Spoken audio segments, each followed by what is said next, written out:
Hey guys, tonight we're drifting back thousands of years to a world where something as small as a colorful glass bead could buy livestock, seal a marriage, impress a king, or completely confuse a traveler from another continent. It sounds a little strange now. After all, most of us wouldn't expect a tiny bead to compete with coins, precious metals, or stacks of paper money. But history has never been especially interested in meeting our expectations. So settle in, get comfortable, and let your mind wander as we explore the forgotten story of the glass bead currencies that quietly shaped parts of ancient Africa. It's a tale filled with long caravan journeys, patient craftsmen, powerful kingdoms, bustling marketplaces, and traders who crossed deserts that seemed to stretch forever beneath an endless sky. Before we begin, though, I have one tiny favor to ask. If you enjoy slow, relaxing history documentaries that help you unwind after a long day, take just a second to gently press the like button. It really helps this little corner of the internet find other history lovers who are looking for something peaceful to fall asleep to. And if you're new here, don't forget to subscribe and turn on notifications so you won't miss our next sleepy journey into history.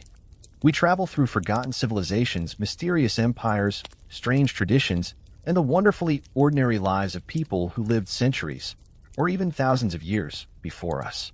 Now here's today's little bedtime question. If you suddenly found yourself living in an ancient African trading town, and someone offered to pay you with hundreds of beautiful glass beads instead of coins, would you happily accept them? Or would you spend the entire afternoon wondering where the nearest bank was? Let me know your answer down in the comments. I always enjoy reading them, and it's fascinating to see how differently people imagine these moments from the past. Alright, take a slow, comfortable breath. Let your shoulders relax. Allow the worries of today to slowly drift into the background. There's nowhere you need to be right now. Nothing demanding your attention. Just the quiet rhythm of history unfolding one gentle story at a time. Imagine the first light of dawn spreading across the vast African landscape. The morning air is cool, carrying the scent of dry earth after a distant rain.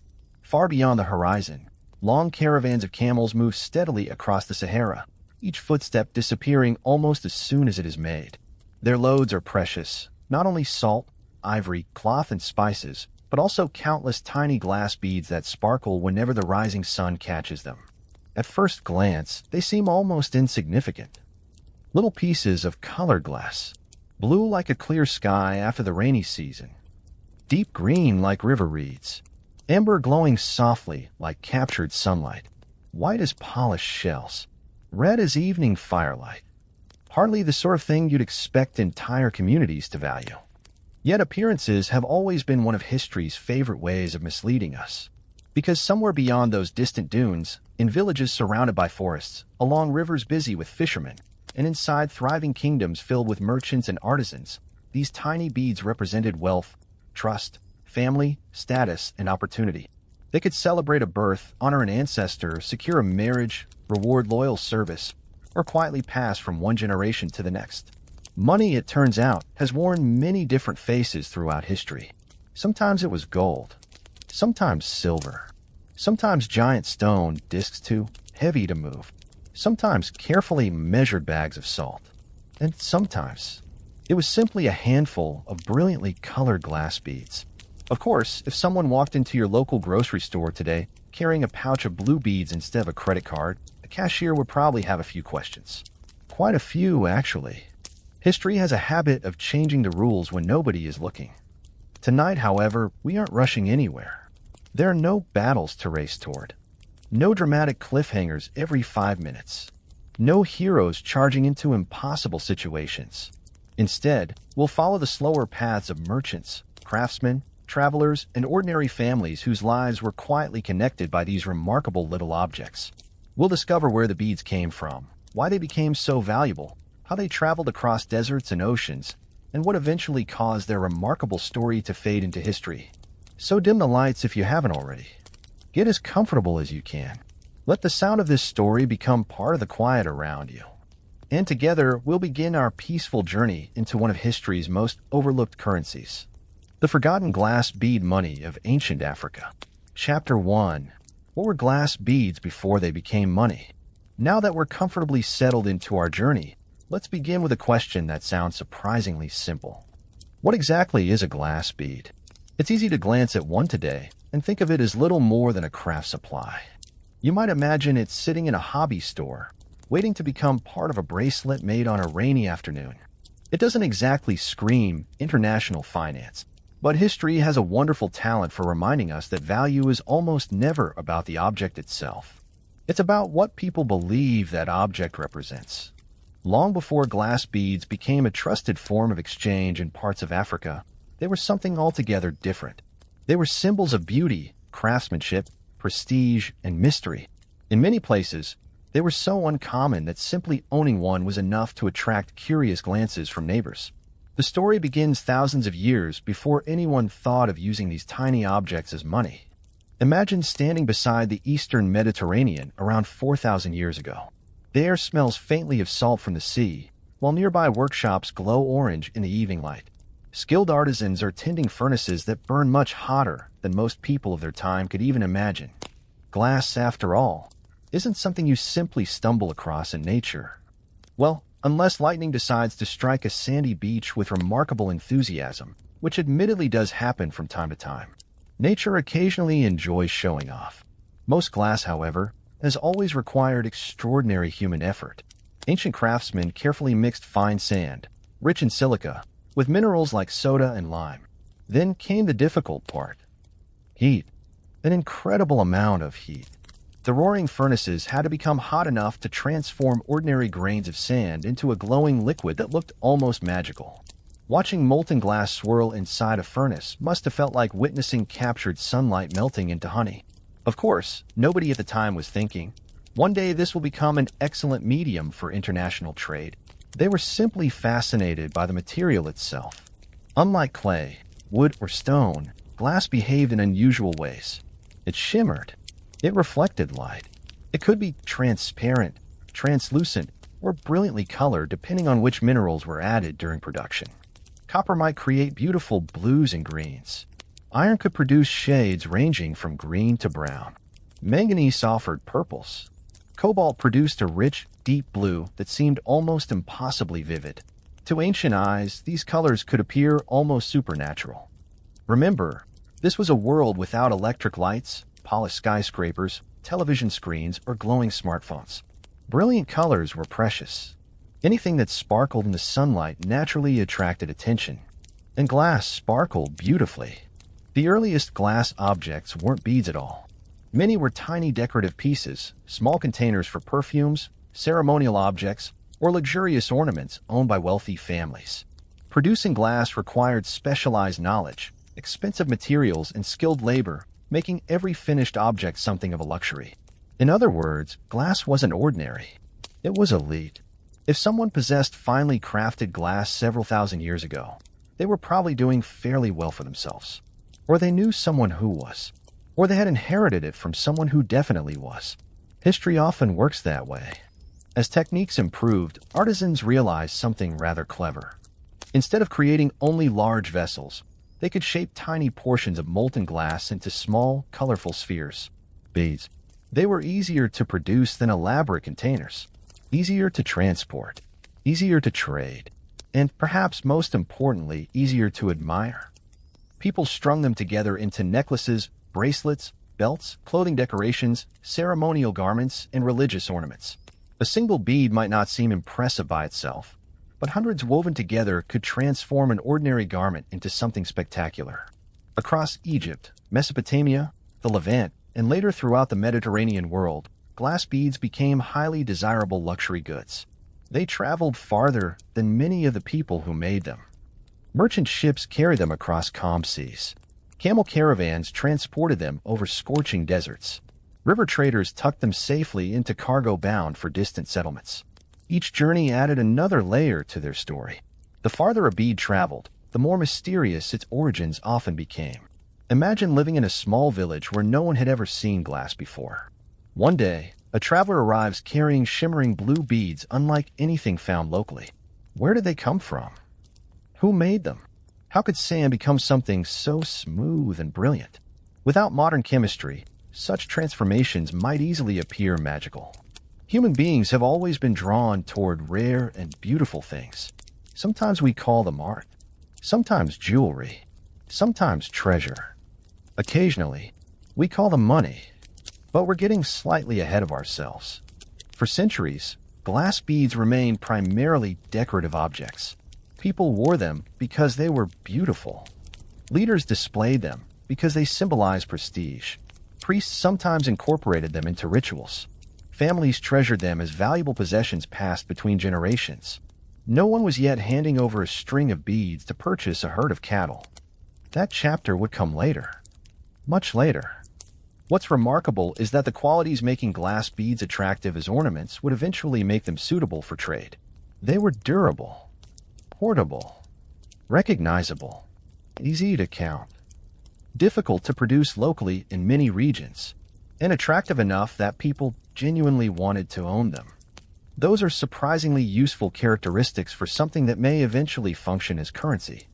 Economists sometimes say that successful money depends on trust. History quietly agrees. People accepted gold because they trusted its value. They accepted silver because others accepted silver.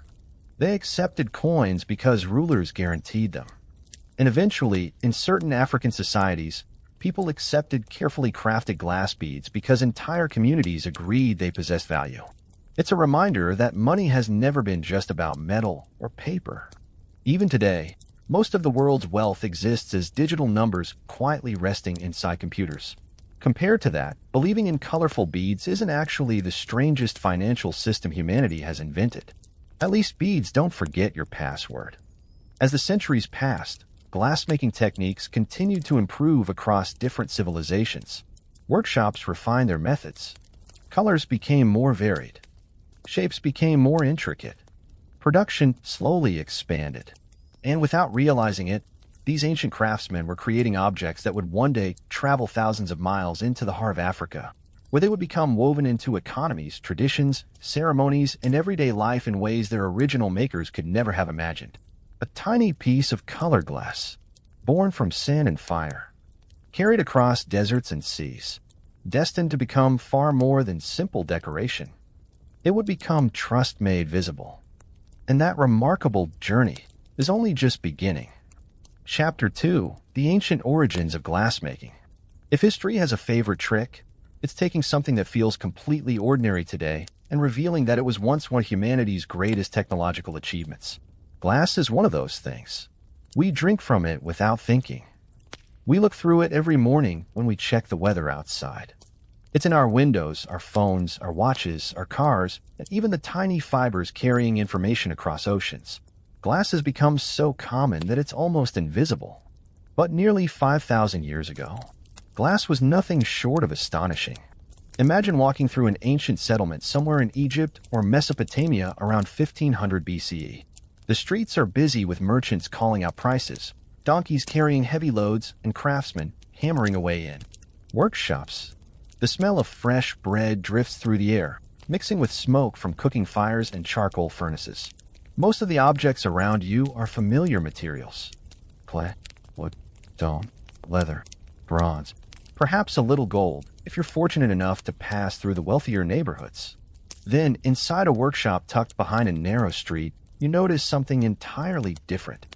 A craftsman opens the mouth of a furnace. The inside glows with an intense orange light, so bright that you instinctively shield your eyes. The heat pours out in waves. It's hot enough to make the surrounding air shimmer. Inside, resting in a clay crucible, is something that looks almost alive. Not solid. Not quite liquid. A glowing honey-like substance that catches the firelight in mesmerizing ways. Molten glass. To an ancient observer, it must have looked almost magical. The remarkable thing is that no one knows with complete certainty who first discovered how to make glass. Like many ancient inventions, it didn't arrive with a neat instruction manual or a signed certificate from its inventor. History can be frustratingly mysterious that way. One ancient Roman writer, Pliny the Elder, recorded a famous story. According to the tale, Phoenician merchants were cooking beside a sandy beach.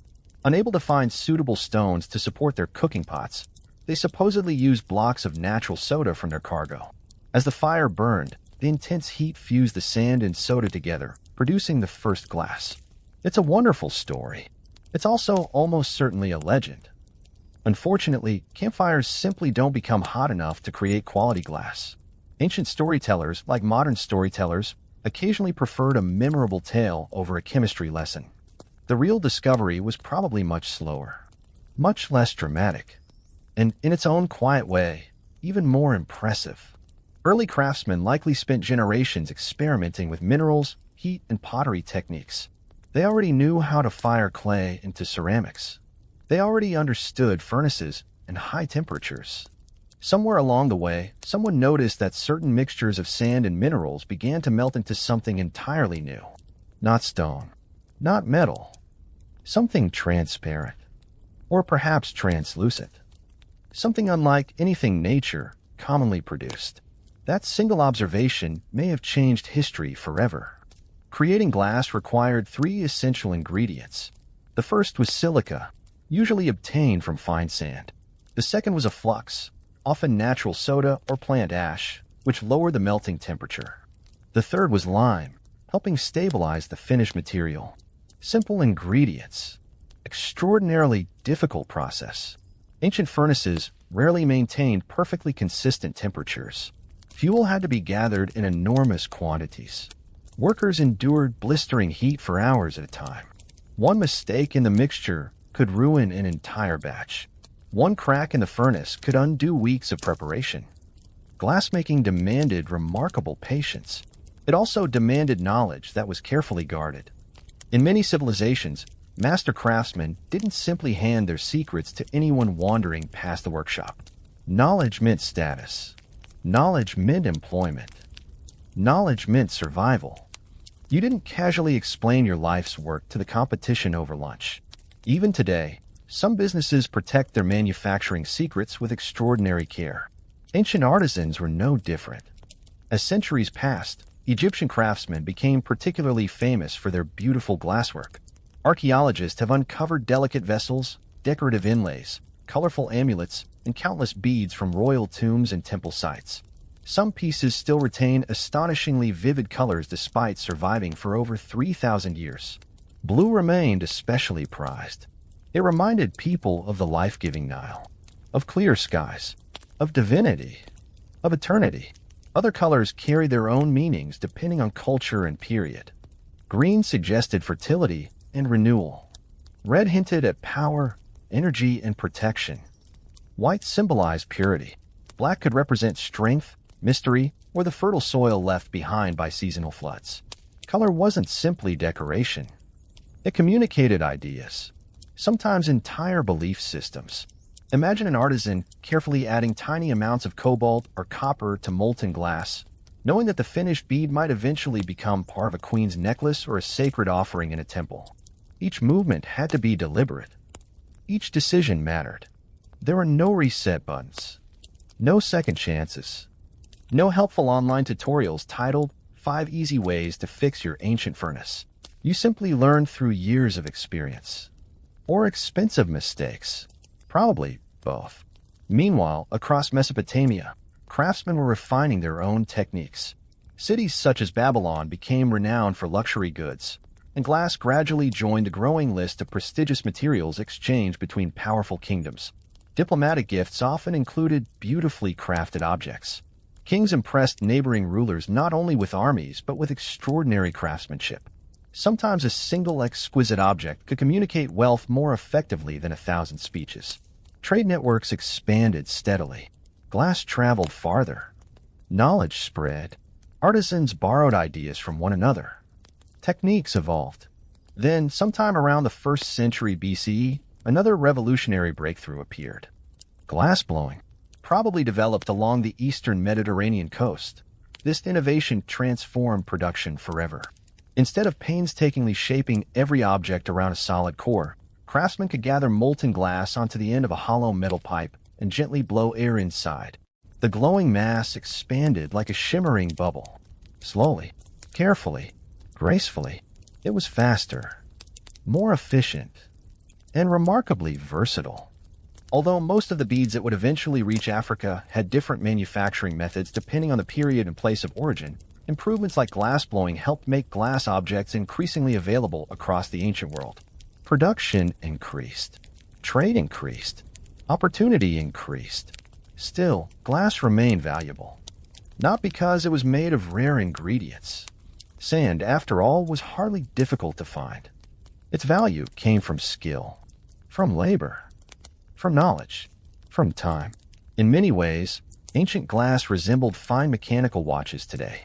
The raw materials might not seem especially precious. The craftsmanship certainly was. As generations passed, workshops continued producing beads in astonishing variety. Tiny beads, large beads, round ones, cylindrical ones, striped patterns, layered colors, intricate mosaics. Each reflected the artistic traditions of its makers. Each carried with it a story that stretched far beyond the furnace where it was born. Few of those craftsmen could have imagined just how far their creations would travel. Across the Mediterranean, into North Africa, across the vast Sahara, along winding rivers, through bustling marketplaces, into royal courts, across countless hands, eventually becoming more than ornaments, more than jewelry, more than luxury. They would become trusted symbols of value, exchanged for goods, livestock, and even life's most important ceremonies.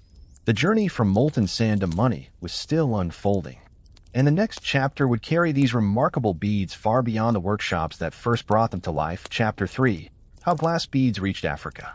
Now that we know where glass came from, another question quietly waits for us.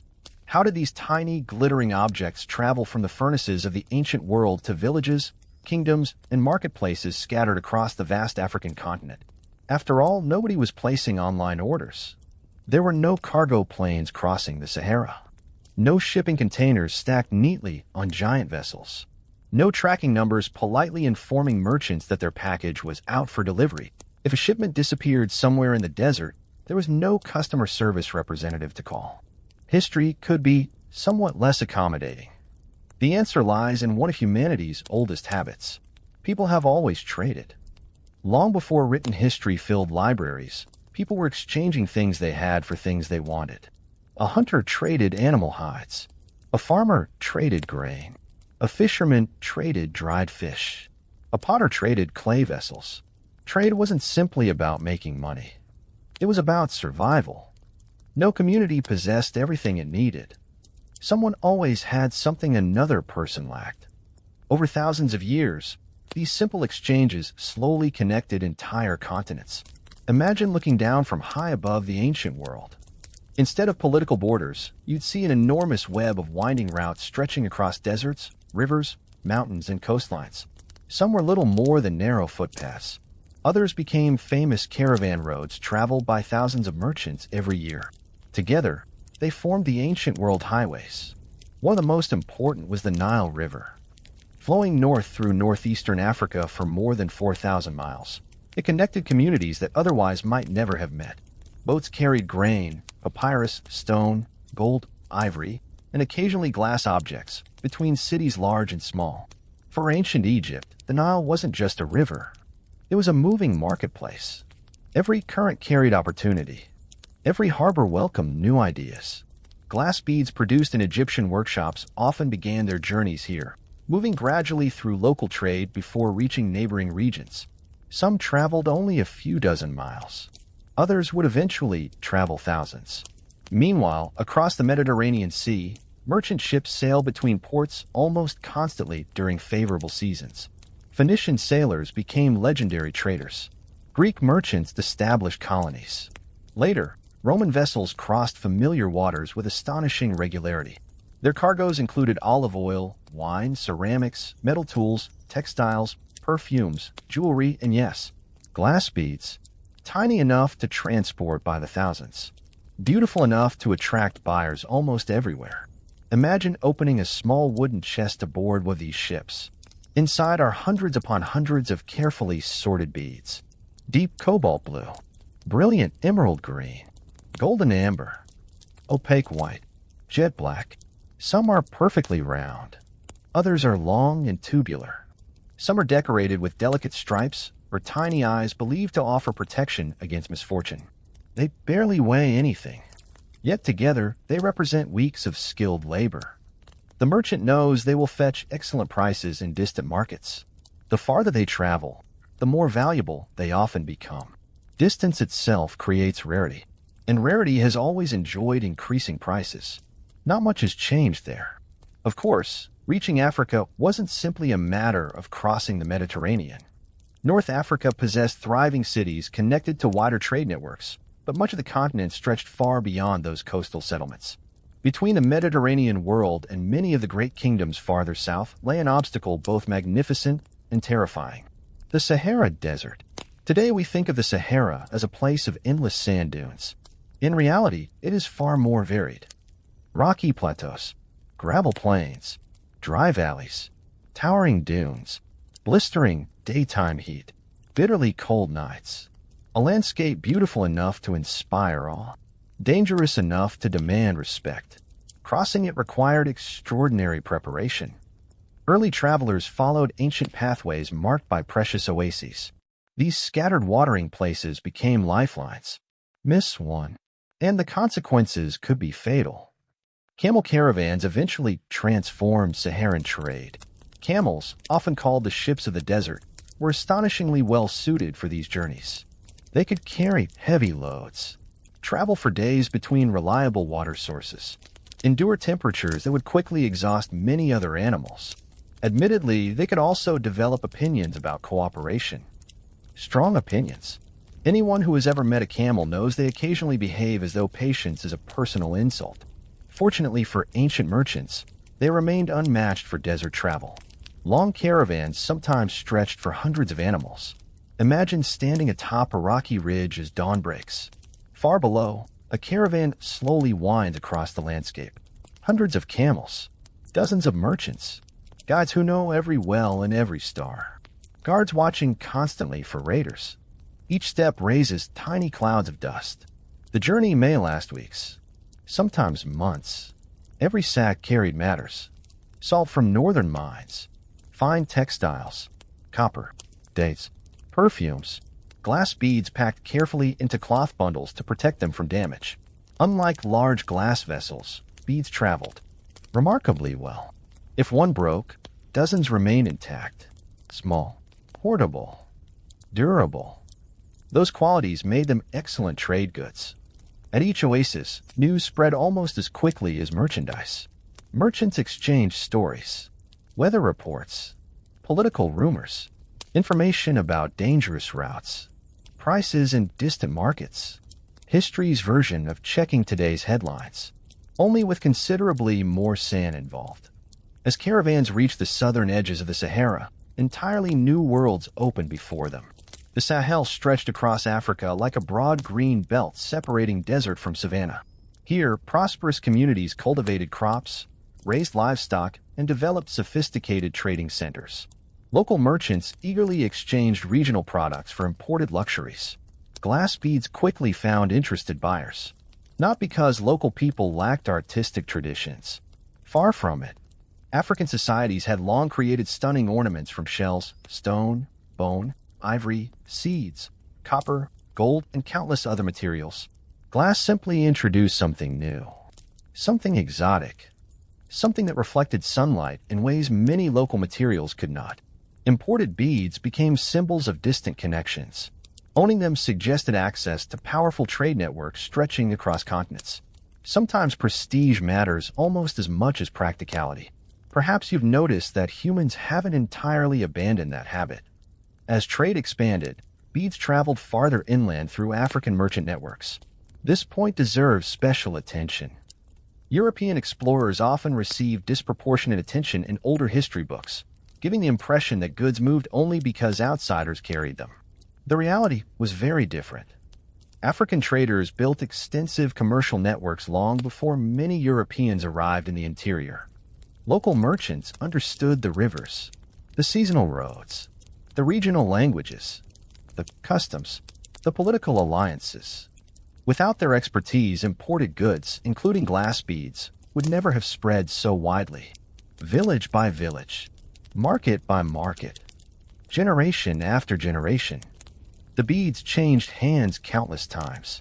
Sometimes they were exchanged for ivory, sometimes for gold, sometimes for livestock, sometimes simply as treasured gifts strengthening friendships between families. By the time a small blue bead reached a village deep within West or East Africa, it might already have crossed thousands of miles.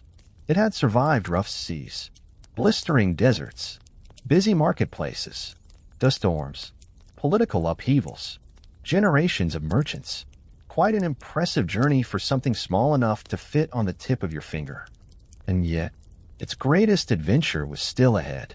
Because soon, in many African societies, these little pieces of colored glass would stop being merely beautiful objects from distant lands. They would become something much more remarkable. They would become trusted measures of wealth, a form of currency, a symbol of status, and, for countless people, an everyday part of life. Chapter 4: The Great Saharan Trade Routes. If you've ever looked at a map of the Sahara Desert and thought, surely no one would choose to cross that, you're in very good company. Even today, with modern vehicles, satellite navigation, detailed weather forecasts, and enough bottled water to fill a small swimming pool, crossing the Sahara demands careful planning. Now imagine attempting the same journey more than 1,000 years ago. No GPS, no paved roads, no rescue helicopters, just endless horizons, a handful of trusted companions, and the quiet hope that the next oasis was exactly where everyone remembered it to be. History occasionally rewarded courage. It also had an unfortunate habit of punishing overconfidence. The Sahara is the largest hot desert on Earth, stretching across much of North Africa like an enormous golden ocean. Covering roughly 3.6 million square miles, it is larger than the continental United States. Yet despite its intimidating appearance, the Sahara was never an empty barrier separating civilizations. It was a bridge. A difficult bridge, certainly.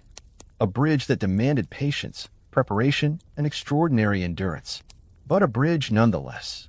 For thousands of years, merchants, scholars, pilgrims, diplomats, and explorers slowly crossed its vast expanse, connecting the Mediterranean world with the powerful kingdoms of West Africa. Picture the first pale light of dawn creeping across endless dunes. The desert is surprisingly cool. A gentle breeze carries fine grains of sand across the ground, leaving delicate ripples that disappear almost as quickly as they form. In the distance, the faint tinkling of camel bells grows louder. Soon a caravan appears over the horizon. Not one or two travelers. Dozens, perhaps hundreds. A long procession stretching farther than the eye can comfortably follow. Camels move with their familiar rolling gait, each carrying carefully balanced loads wrapped in woven cloth. Walking beside them are experienced caravan leaders whose faces reveal years spent beneath the desert sun. They know this landscape almost instinctively. Which stars guide travelers during moonless nights? Which wells can still be trusted? Which routes become dangerous after seasonal winds shift enormous sand dunes? Knowledge like this could not simply be purchased.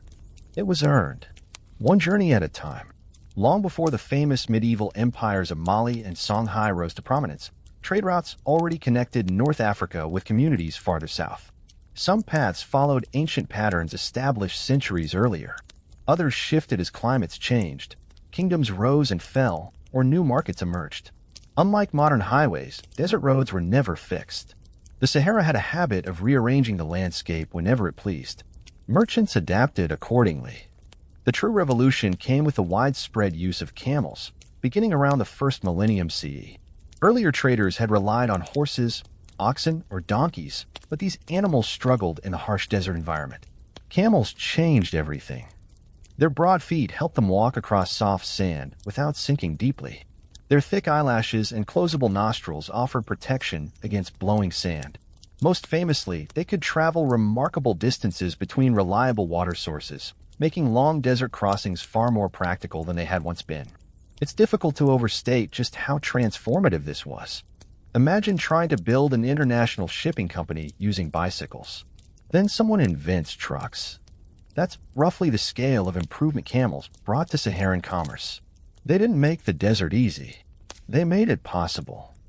Of course, camels were still camels. They occasionally refused to cooperate for reasons known only to themselves. A caravan leader might spend months organizing supplies, negotiating trade agreements, hiring guards, and planning routes, only to have one particularly stubborn camel decide that today was an excellent day to sit down in the middle of nowhere. History rarely records these small frustrations. One suspects there were colorful conversations. As caravans assembled, preparations became almost military in their precision. Food had to be packed carefully. Water skins inspected repeatedly. Replacement ropes, leather harnesses, blankets, and cooking equipment all found their place. Merchants calculated how much cargo each camel could safely carry without exhausting the animals before the next oasis. Every pound mattered.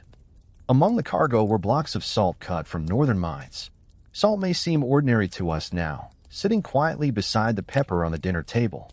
But in many parts of Africa, it was extraordinarily valuable. Human beings cannot survive without it. Livestock require it. Food preservation depends on it.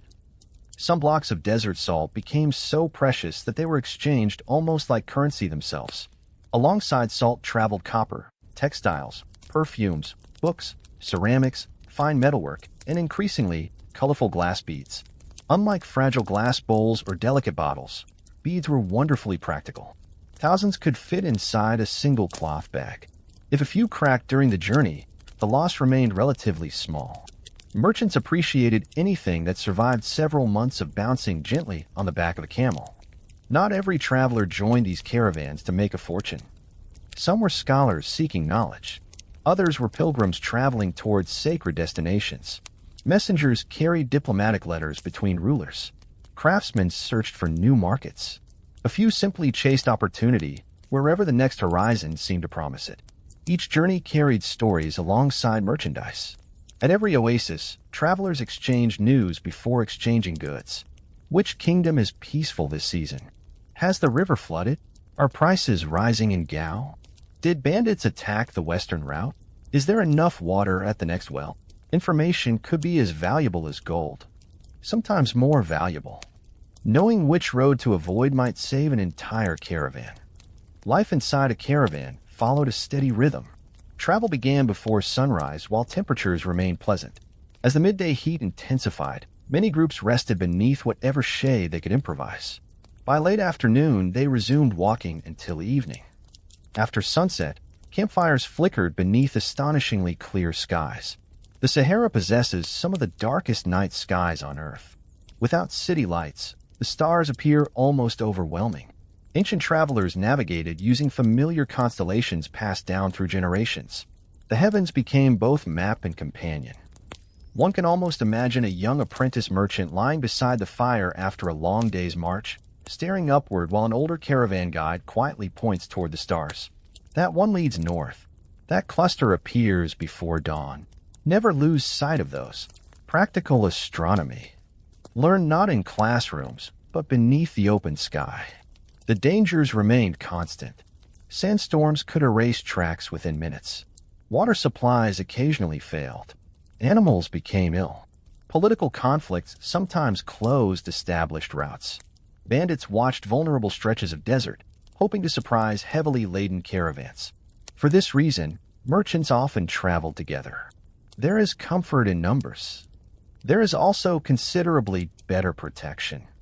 Nobody enjoys explaining to investors that the entire shipment disappeared because someone thought traveling alone sounded adventurous. As caravans finally emerged from the southern edge of the Sahara, the landscape changed dramatically. Golden dunes gradually gave way to grasslands. Trees became more common. Rivers appeared. Villages grew larger. Markets buzzed with activity.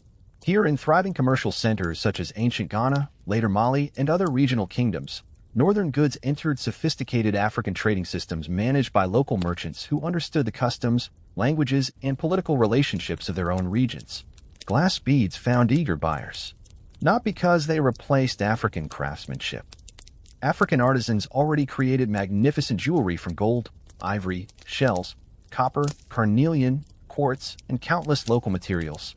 Instead, imported beads added something new to existing traditions. They became symbols of distant connections, objects of prestige, gifts exchanged between families, decorations worn during ceremonies, and increasingly, trusted items of exchange in markets where reputation mattered as much as the object itself. A small blue bead carried more than beauty. It carried a story. Perhaps it had begun as ordinary sand beside the Mediterranean. Perhaps it had been shaped by an Egyptian artisan or crafted in another workshop far to the north. It had crossed seas, survived the furnace, endured months beneath the desert sun, passed through dozens of careful hands. By the time it reached the markets of West Africa, it was no longer simply glass. It represented distance, skill, adventure, trust. And in the chapters ahead, those quiet qualities would transform these tiny treasures into one of history's most fascinating forms of currency, proof that sometimes the smallest objects can travel the longest roads before finding their greatest purpose. Chapter 5: Venetian Beads and Global Commerce. As the sun rises over another peaceful chapter in our journey, it's time to introduce a city that became so closely connected with glass that its very name would one day travel across oceans. Venice. Today, many people picture romantic canals, graceful gondolas drifting beneath elegant stone bridges, and visitors trying very hard not to drop their phones into the water. But medieval Venice was something quite different. It was one of the greatest trading cities on Earth. Instead of quiet tourist boats, its waterways bustled with merchant vessels arriving from every corner of the Mediterranean. Warehouses overflowed with spices from Asia, silks from the East, fine wool from Europe, precious metals, perfumes, ivory, and countless other goods that connected continents. If there was money to be made through trade, Venice wanted to be involved. And more often than not, it was. By the 13th century, Venetian merchants had built commercial networks stretching from Europe to the eastern Mediterranean. They traded with the Byzantine Empire, the Islamic world, and many other regions, gathering products that would eventually circulate far beyond Europe itself. One of Venice's greatest treasures, however, wasn't gold. It wasn't silver. It wasn't spices. It was knowledge. Specifically, the knowledge of how to make exceptionally beautiful glass. While glassmaking had existed for thousands of years before Venice rose to prominence, Venetian craftsmen refined techniques that made their products famous across the world. The center of this remarkable industry was the island of Murano. In 1291, Venetian authorities ordered many glass furnaces to move there, partly to reduce the risk of devastating fires in the crowded city and partly to protect valuable manufacturing secrets. The decision transformed Murano into one of history's most celebrated centers of glassmaking. Imagine walking through its narrow streets. The rhythmic tapping of tools echoes from every workshop. Furnaces roar day and night. Molten glass glows like liquid sunlight. Master artisans twist, shape, and polish objects with astonishing precision. Apprentices watch every movement carefully, knowing that mastering this craft could take decades. Glassmaking was more than a profession. It was an art, a science, a closely guarded secret. Venetian glassmakers became famous for producing delicate drinking vessels, mirrors, decorative objects, and perhaps most importantly for our story, glass beads of extraordinary quality. Tiny though they were, these beads required remarkable skill. Some displayed intricate stripes. Others featured swirling layers of different colors. Some were nearly transparent. Others shimmered with rich blues, brilliant reds, luminous whites, or deep emerald greens. There were even beads decorated with tiny circular patterns resembling eyes, believed in many cultures to offer protection against misfortune. It's remarkable how often humans have looked at beautiful objects and thought, this will probably keep bad luck away. History has always allowed a little room for optimism. Venetian beadmakers continually experimented with new colors and techniques. Their workshops produced astonishing quantities of beads, many small enough to fit comfortably inside a child's hand, yet valuable enough to travel thousands of miles. At first, many remained within European and Mediterranean markets, but trade has a curious habit of expanding. Merchants are naturally inclined to ask one simple question: where else might someone want to buy this? The answer, quite often, was almost everywhere.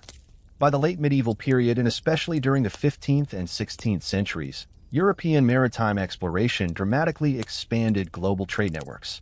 Portuguese sailors rounded the West African coast. Spanish expeditions crossed the Atlantic. New sea routes connected Europe with Asia, Africa, and eventually the Americas on an unprecedented scale. It's important to remember, however, that these expanding maritime routes did not replace Africa's existing trade systems. Rather, they became additional pathways feeding into commercial networks that African merchants had developed over centuries. This distinction matters. Older history books sometimes gave the impression that European ships simply arrived and created trade where none existed. The reality was far more complex. Powerful African kingdoms already managed vibrant markets. Experienced merchants already negotiated long-distance commerce. Communities already understood the value of imported luxury goods. European traders entered systems that were already functioning. They did not invent them. Among the goods unloaded from European ships were textiles, metal tools, copper, firearms in later periods, and large quantities of colorful glass beads. Why beads? Because they were light, compact, durable, visually striking, relatively inexpensive to produce in Europe compared with precious metals, and highly desired in many regions where locally produced ornamental traditions welcomed new materials. A single barrel might contain tens of thousands of beads sorted carefully by size, color, and design. Blue beads, red beads, yellow beads, striped beads, tiny seed beads, larger ceremonial beads. Each type appealed to different markets and cultural preferences. Experienced traders quickly learned something essential. Not every community valued the same bead equally. Some regions preferred deep blue. Others favored white. Elsewhere, larger beads commanded greater prestige. Certain patterns became associated with status or ceremonial importance. Successful merchants paid close attention. Ignoring local preferences was an excellent way to spend several months carrying merchandise nobody wanted. Business has always rewarded careful listening. Imagine arriving at a busy coastal market somewhere along West Africa during the 15th century. The harbor is alive with activity. Fishing canoes glide across calm water. Larger trading vessels rest at anchor. Voices in multiple languages blend together with the sounds of hammering, bargaining, laughter, and distant drums. Merchants spread their goods across woven mats. Ivory lies beside carved wooden sculptures. Bundles of cloth rest near baskets filled with kola nuts. Gold dust is measured with astonishing care. Then someone opens a wooden chest. Sunlight strikes hundreds of brilliantly colored Venetian beads. For just a moment, they seem almost aglow. People gather. Hands reach forward. Conversations begin. Not because these beads are magical, because they are beautiful, rare, useful, and increasingly familiar. As trade expanded inland through African commercial networks, these beads traveled far beyond the coast. Village by village, river by river, market after market. They entered communities where they became necklaces, bracelets, ceremonial regalia, diplomatic gifts, family heirlooms, and in many places, recognized items of exchange. A string of carefully chosen beads might help arrange a marriage. Another might symbolize an alliance between leaders. Others became treasured possessions passed from parents to children. Some eventually circulated much like money. One fascinating aspect of Venetian bead production was its astonishing consistency. Murano workshops developed methods that allowed skilled craftsmen to create enormous quantities while maintaining recognizable styles. This reliability made the beads attractive to merchants, who appreciated goods that buyers could easily recognize. Trust, after all, is easier to build when people know what they are receiving. In a quiet way, these tiny beads became an early example of international branding. People may not have recognized the individual artisan who made them, but many recognized quality when they saw it. That reputation traveled almost as far as the beads themselves. Of course, not every bead circulating across Africa came from Venice. Glass beads also originated from Egypt, the Islamic world, India, and later other European centers. Archaeologists continue to discover evidence of multiple sources spanning many centuries. The story is wonderfully diverse. Venice became enormously influential, but was one chapter in a much longer history rather than its beginning. By the time Venetian beads reached the markets of Africa, they carried with them centuries of glass-making knowledge, generations of skilled craftsmanship, and thousands of miles of commercial connections. Yet their greatest transformation still lay ahead. Because in the hands of African merchants, artisans, rulers, and families, these imported beads would acquire meanings no Venetian craftsman could ever have imagined. They would become woven into local traditions, into ceremonies, into systems of wealth, and into the quiet, everyday exchanges that kept communities connected long before modern banks ever existed. Sometimes the most extraordinary journeys are not measured by miles traveled. They're measured by the new meanings people discover along the way. Chapter 6. Why beads became currency. Now we've arrived at perhaps the most fascinating question of our entire journey. How does a beautiful decoration become money? It sounds almost impossible. After all, if someone handed you a handful of colorful glass beads at your local supermarket today and confidently announced, "I'd like to pay for these groceries," the cashier would probably smile politely before asking whether you had another method of payment. Our modern world runs on banknotes, credit cards, and increasingly, invisible numbers moving between computers.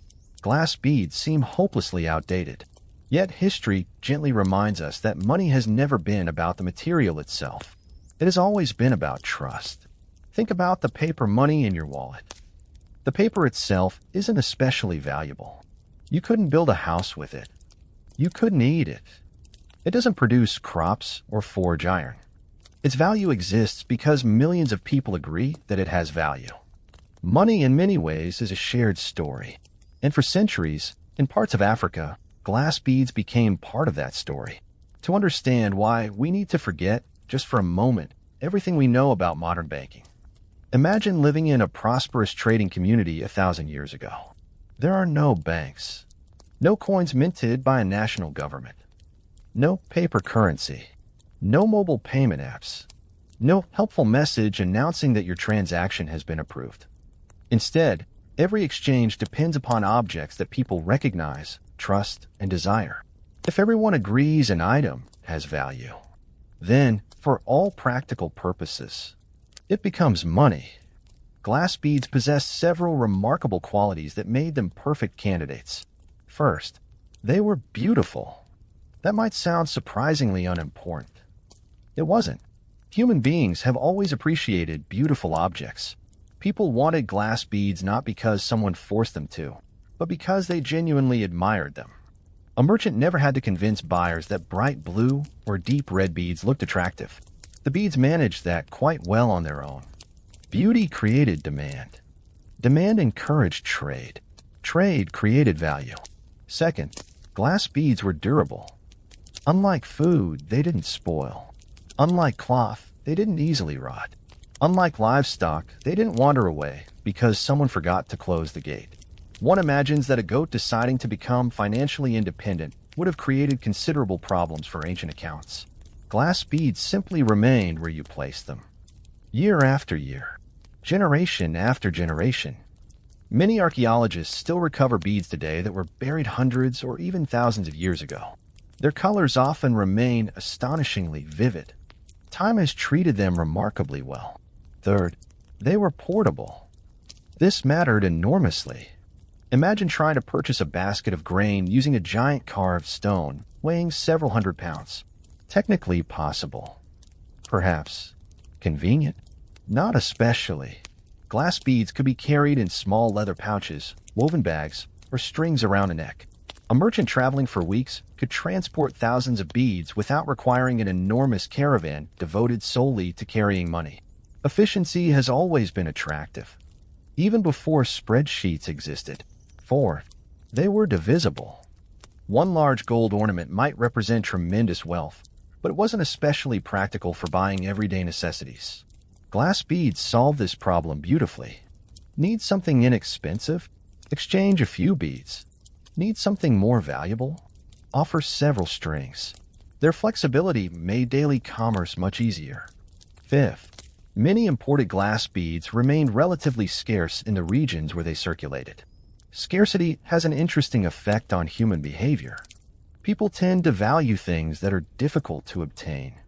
It's one reason rare gemstones command high prices. It's one reason collectors treasure unusual objects. And it's one reason imported beads often acquired considerable prestige. Remember the incredible journeys we described in previous chapters. Some beads had traveled from workshops in Egypt, others from the Islamic world. Later, many came from Venice or other European glassmaking centers. They crossed seas. They survived deserts. They passed through countless merchants. Every mile increased their rarity. Rare coins, rare diamonds, rare baseball cards. Apparently, humanity has always enjoyed collecting things that other people can't easily find.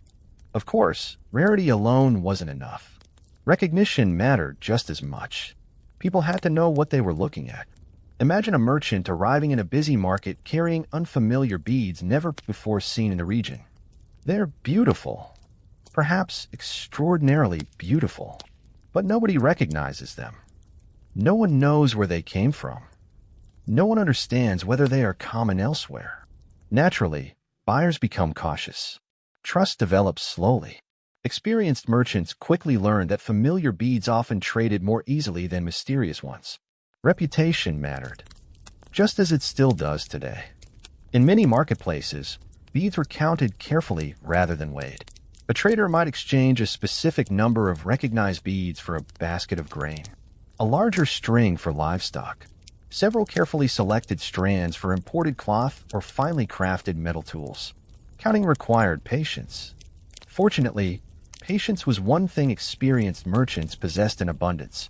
They had little choice. Long-distance trade rewarded careful attention far more often than reckless speed. Sometimes beads were strung together in standardized lengths. Instead of counting individual pieces every single time, merchants could recognize familiar strings that represented commonly accepted quantities. This simplified transactions considerably. Nobody particularly enjoys counting hundreds of tiny beads over and over again, especially while standing beneath the afternoon sun. One imagines that ancient traders appreciated efficiency almost as much as modern cashiers appreciate barcodes. Yet even standardized strings were not universal. Different regions developed their own customs. One kingdom might highly value a particular shade of blue. Another preferred white beads. Elsewhere, larger cylindrical beads commanded greater prestige than smaller round ones. Local traditions shaped local economies. That diversity reminds us of something important. Africa has never been one single culture. It is an enormous continent containing thousands of communities, languages, and traditions. Trade practices varied from one region to another.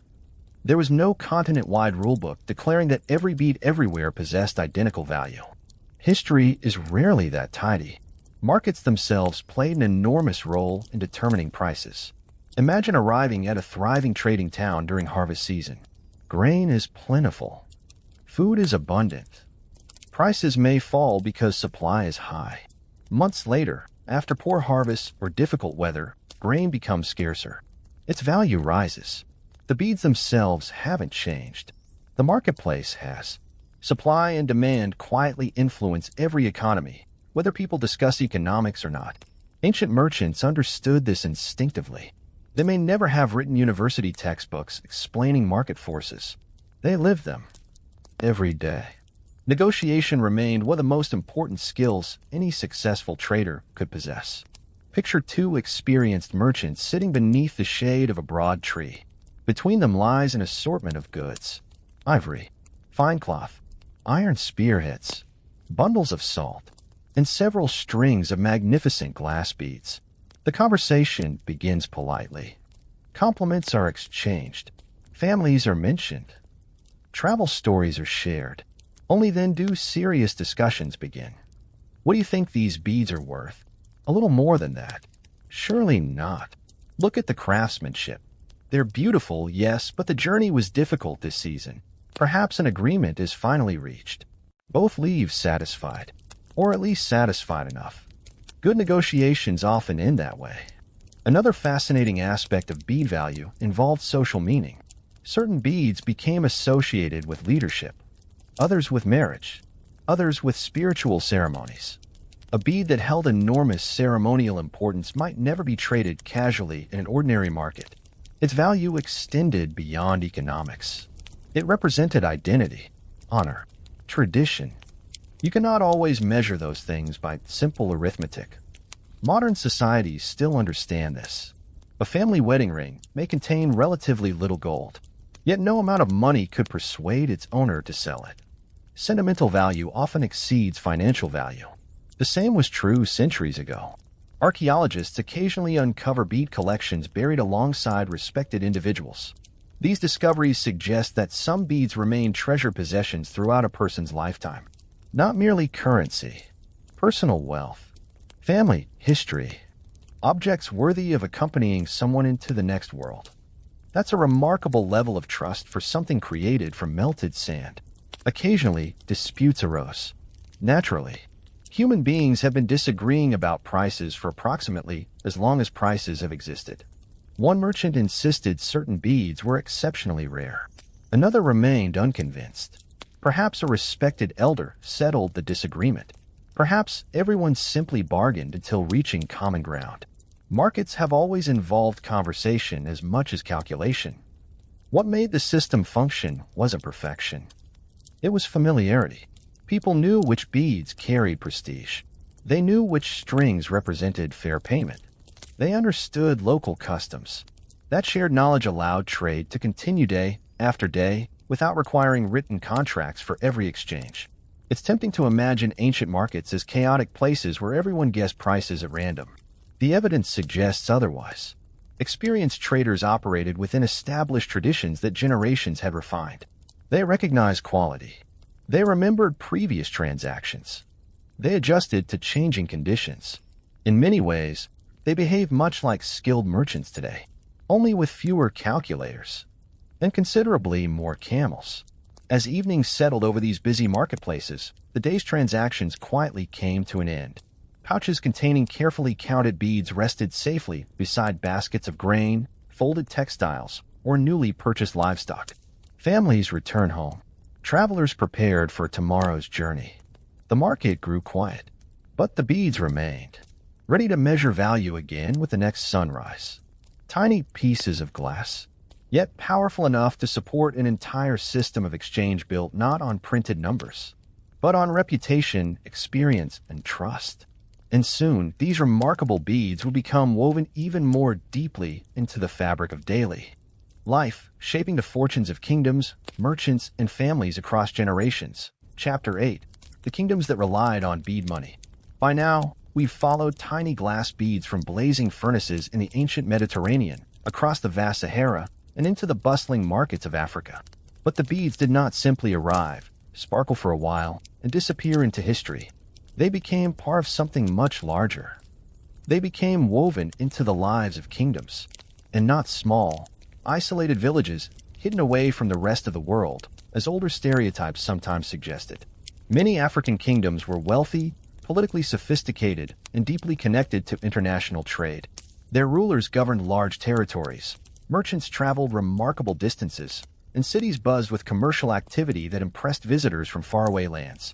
Tonight, we'll quietly wander through some of these remarkable kingdoms, discovering how colorful glass beads found a place in their economies, ceremonies, and everyday life.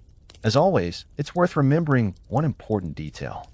No single African kingdom relied exclusively on glass beads as money. Across different regions and periods, beads existed alongside gold, salt, cowrie shells, copper, iron, cloth, livestock, and other valuable goods. The role of bead money varied from place to place, and that's part of what makes this history so fascinating. Our journey begins in one of West Africa's earliest great trading powers, the ancient kingdom of Ghana. Not the modern nation that bears its name, but the medieval empire that flourished roughly between the 8th and 13th centuries in parts of what are now southeastern Mauritania and western Mali. The rulers of Ghana occupied a remarkably fortunate position. They stood between the goldfields of West Africa and the bustling markets of North Africa. Merchants crossed the Sahara carrying salt, textiles, metal goods, and luxury items southward. From the forests and savannas came gold, ivory, cola nuts, and other prized products. The kingdom prospered by taxing this enormous flow of commerce. Imagine approaching the capital after weeks of desert travel. Dust clings to your clothes. Your camels are tired. The caravan bells have become a familiar soundtrack to everyday life. Then, finally, the city appears. Markets stretch beneath shaded shelters. The smell of cooking fills the warm air. Metalworkers strike glowing iron with rhythmic precision. Goldsmiths examine tiny flakes of precious metal. Merchants greet one another in several different languages. Among the countless goods changing hands are strings of imported glass beads. Some will become jewelry. Some ceremonial gifts. Others quietly serve as recognized stores of value within local exchanges. To the people of Ghana, these beads are more than attractive ornaments. They represent distant connections, proof that trade routes stretching across deserts continue to thrive. Several centuries later, another extraordinary empire rose to prominence. Mali. Mention the Empire of Mali today, and one name usually comes to mind. Mansa Musa, the famous ruler whose pilgrimage to Mecca became legendary for its astonishing displays of wealth. His generosity was so immense that contemporary accounts describe gold prices falling in parts of Egypt after his visit. Whether every detail of those stories is perfectly accurate remains debated by historians, but one thing is certain. Mali possessed extraordinary riches. Gold flowed through its markets. Salt caravans crossed its deserts. Merchants arrived from North Africa, the Middle East, and beyond. Cities such as Timbuktu and Gao became celebrated centers of commerce and learning. Glass beads entered this vibrant trading world through long-established commercial networks.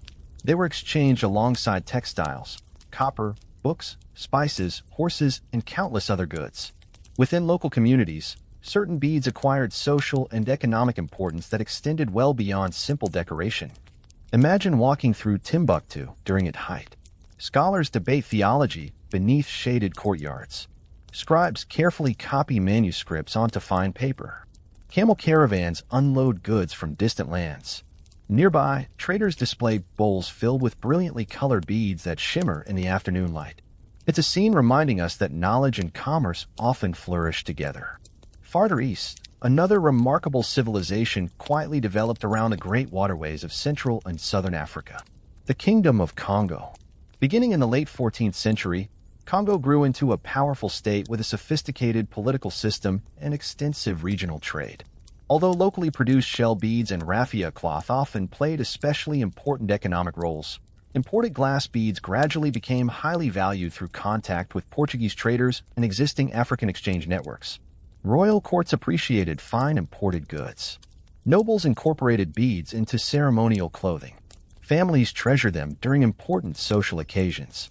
Some beads circulated in exchanges that reflected both wealth and prestige. Again, they joined existing traditions rather than replacing them entirely. History rarely erases older customs overnight. Instead, new ideas blend with old ones, like rivers joining together. Along Africa's eastern coast, another fascinating story unfolded. Here, prosperous Swahili city-states connected Africa with the wider Indian Ocean world. Cities such as Kilwa, Mombasa, and Zanzibar welcomed merchants arriving from Arabia, Persia, India, and eventually China. The harbors bustled with activity. Wooden dhows rocked gently against stone quays. Sailors timed their voyages according to the seasonal monsoon winds. Cargoes included porcelain, silk, spices, ivory, gold, and glass beads. Many beads reaching East Africa came not only from the Mediterranean, but also from workshops in India and the Islamic world. Archaeologists continue discovering extraordinary collections of imported beads at ancient Swahili settlements, revealing just how interconnected these coastal cities truly were. Imagine standing beside the Indian Ocean as dawn breaks. Fishing boats return with a morning catch. Merchants prepare warehouses for another busy day. Children run through narrow coral stone streets. A trader opens a small wooden box filled with hundreds of shimmering beads from lands thousands of miles away. Within hours, those beads may pass into the hands of local artisans, wealthy families, or inland merchants carrying them deep into the African interior. The journey continues. Far to the south, archaeological discoveries at places such as Great Zimbabwe reveal another remarkable chapter. Between roughly the 11th and 15th centuries, Great Zimbabwe became the center of a prosperous kingdom connected to long-distance trade across southeastern Africa. Stone walls towered above surrounding settlements. Cattle represented immense wealth. Gold flowed toward Indian Ocean ports. Imported glass beads arrived through these commercial networks, eventually becoming part of elite material culture. Excavations have uncovered thousands of beads originating from different parts of Asia and the Middle East, illustrating the remarkable reach of medieval trade. Think about that for a moment. A tiny bead created in a workshop thousands of miles away eventually rests inside one of southern Africa's greatest archaeological sites.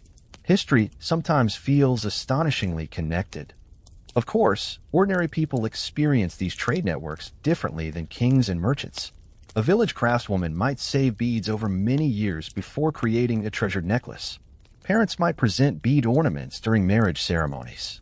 Children might inherit family bead collections carrying stories older than anyone still living. Leaders exchanged magnificent beadwork as diplomatic gifts. Healers incorporated particular colors into traditional rituals according to local beliefs. Every community gave the beads new meanings. This is perhaps the most beautiful part of their story. The beads arrived as foreign objects. They became local treasures. Their significance no longer depended on the workshops that created them. Instead, African societies transformed them according to their own traditions, values, and creativity. A Venetian artisan could shape the glass. An Egyptian craftsman could perfect the color. An Indian workshop could produce intricate designs. But once those beads reached African kingdoms, their cultural lives belonged to entirely new communities. That transformation is easy to overlook. Yet it lies at the heart of this history. Because trade is never simply about moving objects. It is about exchanging ideas, customs, beliefs, technologies, and sometimes entire ways of understanding value itself. As evening settles across the markets of Ghana, Mali, Congo, the Swahili Coast, and Great Zimbabwe, merchants quietly gather their remaining goods. The last customers wander home. Campfires begin to flicker beneath darkening skies. Strings of colorful glass beads rest safely inside woven baskets, leather pouches, and carved wooden chests. Tomorrow, they will once again decorate a bride, seal a friendship, reward loyal service, purchase valuable goods, or pass from one generation to the next. Tiny pieces of glass, yet quietly woven into the rise of some of Africa's greatest kingdoms, proof that even the smallest objects can leave an enduring mark on history. Chapter 9: Daily Life in African Markets. Now that we've wandered through the great kingdoms where glass beads became treasure possessions, let's slow our pace even further. After all, history isn't only made by kings sitting on magnificent thrones. Most history happens somewhere much quieter. In ordinary conversations, in busy marketplaces, in small purchases, in neighbors greeting one another at sunrise. If you truly wanted to understand how glass beads became part of everyday life, you wouldn't spend all your time inside royal palaces. You would spend a morning at the market. So close your eyes for a moment and imagine the first light of dawn spreading across a thriving West African trading town several centuries ago. The air is cool. A faint mist hangs above the nearby river. Roosters announce the coming day with far more confidence than anyone actually requested. Somewhere in the distance, a goat is already expressing strong opinions about absolutely everything. Certain aspects of life, it seems, never change. As the sun slowly climbs higher, the market begins to awaken. Women arrive carrying woven baskets balanced gracefully upon their heads. Farmers lead small groups of goats and sheep toward open trading areas. Potters carefully unload stacks of freshly fired clay vessels. Blacksmiths arrange iron tools on sturdy wooden tables. Weavers unfold colorful cloth woven over countless patient hours. Children run between the stalls, laughing as though they have discovered a source of endless energy that adults somehow misplaced years ago. Before long, the quiet morning transforms into a gentle rhythm of voices. Greetings fill the air. Neighbors ask about one another's families. Travelers share news from distant villages. Merchants discuss the condition of roads, recent harvests, and rumors carried by caravans arriving from the north. For many people, the marketplace is far more than a place to buy and sell. It is the social heart of the community. News travels here. Friendships grow here. Disagreements are settled here. Marriages are discussed here. Sometimes, entire political alliances begin with conversations beneath the shade of a market tree. Trade and community have always walked side by side. As the market grows busier, the wonderful variety of goods becomes almost overwhelming. Bundles of millet, baskets overflowing with sorghum, fresh vegetables gathered before sunrise, honey stored in carefully sealed containers, palm oil shining in clay jars, smoked fish from nearby rivers, dried meat prepared for long journeys, salt carried across the Sahara by camel caravans, iron knives and farming tools forged by local blacksmiths, beautifully woven baskets, leather sandals, wooden stools carved with remarkable skill, clay cooking pots still warm from the kiln. Nothing here is random. Every object represents someone's labor, someone's knowledge, someone's livelihood. And somewhere among these busy stalls sits a merchant whose goods catch the morning sunlight in an extraordinary way. Before him lie dozens of carefully arranged strings of glass beads. Blue, white, green, umber, red, black. Each color reflects the sunlight differently. Some beads are polished until they seem almost luminous. Others display delicate stripes or layered patterns impossible to ignore. Even from across the market, they attract curious eyes. People naturally drift closer. A young woman examines several strings, holding them gently between her fingers. She's searching for beads worthy of an upcoming wedding celebration. Nearby, an older merchant studies larger ceremonial beads that may become gifts during an important family gathering. A village elder quietly inspects another collection, considering whether they would make suitable presents for visiting guests. The beads are beautiful, but beauty alone does not explain why everyone pays such careful attention. These tiny pieces of glass also carry value. Not just artistic value, economic value, social value, sometimes even spiritual value. A farmer approaches the bead merchant carrying 2 woven baskets filled with grain. The merchant smiles warmly. There is no rush. Good trade begins with good conversation. They greet one another politely. They ask about each other's families. They discuss this year's rains. Only then do they begin talking about business. The farmer points toward a string of blue beads. The merchant nods thoughtfully. A short negotiation follows. No raised voices. No dramatic arguments. Simply 2 experienced people searching for an agreement both consider fair. Eventually they smile. Hands meet. The grain changes owners. The beads find a new home. Another successful exchange quietly joins thousands before it. Watching from nearby, you begin to notice something interesting. Very few people seem surprised by the use of beads during transactions. No one stops to stare. No children gasp in amazement. No merchant announces, "Look, everyone." Someone paid with glass again. It's completely ordinary. That may be the strongest evidence of all that these beads had become trusted within local systems of exchange. Money works best when nobody thinks about it. It quietly becomes part of daily routine. Of course, not every purchase involves beads. One trader exchanges cloth for salt. Another swaps livestock for iron tools. Elsewhere, cowrie shells change hands. Gold dust is carefully measured. Different communities rely upon different forms of wealth depending on local customs and available resources. The marketplace is wonderfully flexible. There is no single universal currency. Instead, experienced merchants understand many different ways of measuring value. One might almost call them walking calculators, although considerably more pleasant to talk with. As midday approaches, the heat grows stronger. Canvas shelters and woven mats provide welcome shade. The aroma of roasted yams and freshly prepared stews drifts through the air. Travelers pause to eat before continuing their journeys. Children gather around storytellers eager to hear familiar tales once again. Musicians occasionally appear, filling the market with the gentle sounds of drums, rattles, and stringed instruments. Commerce has never existed entirely separate from culture. The market is alive, not merely with business, but with life itself. Glass beads continue moving quietly from one pair of hands to another. Some disappear into leather pouches.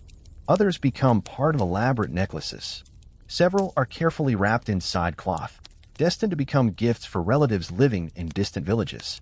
A merchant purchases additional beads from a caravan trader, knowing demand will remain strong in the weeks ahead. Trade is never truly finished. It simply continues, generation after generation. One fascinating aspect of these markets is the remarkable level of trust required for everything to function.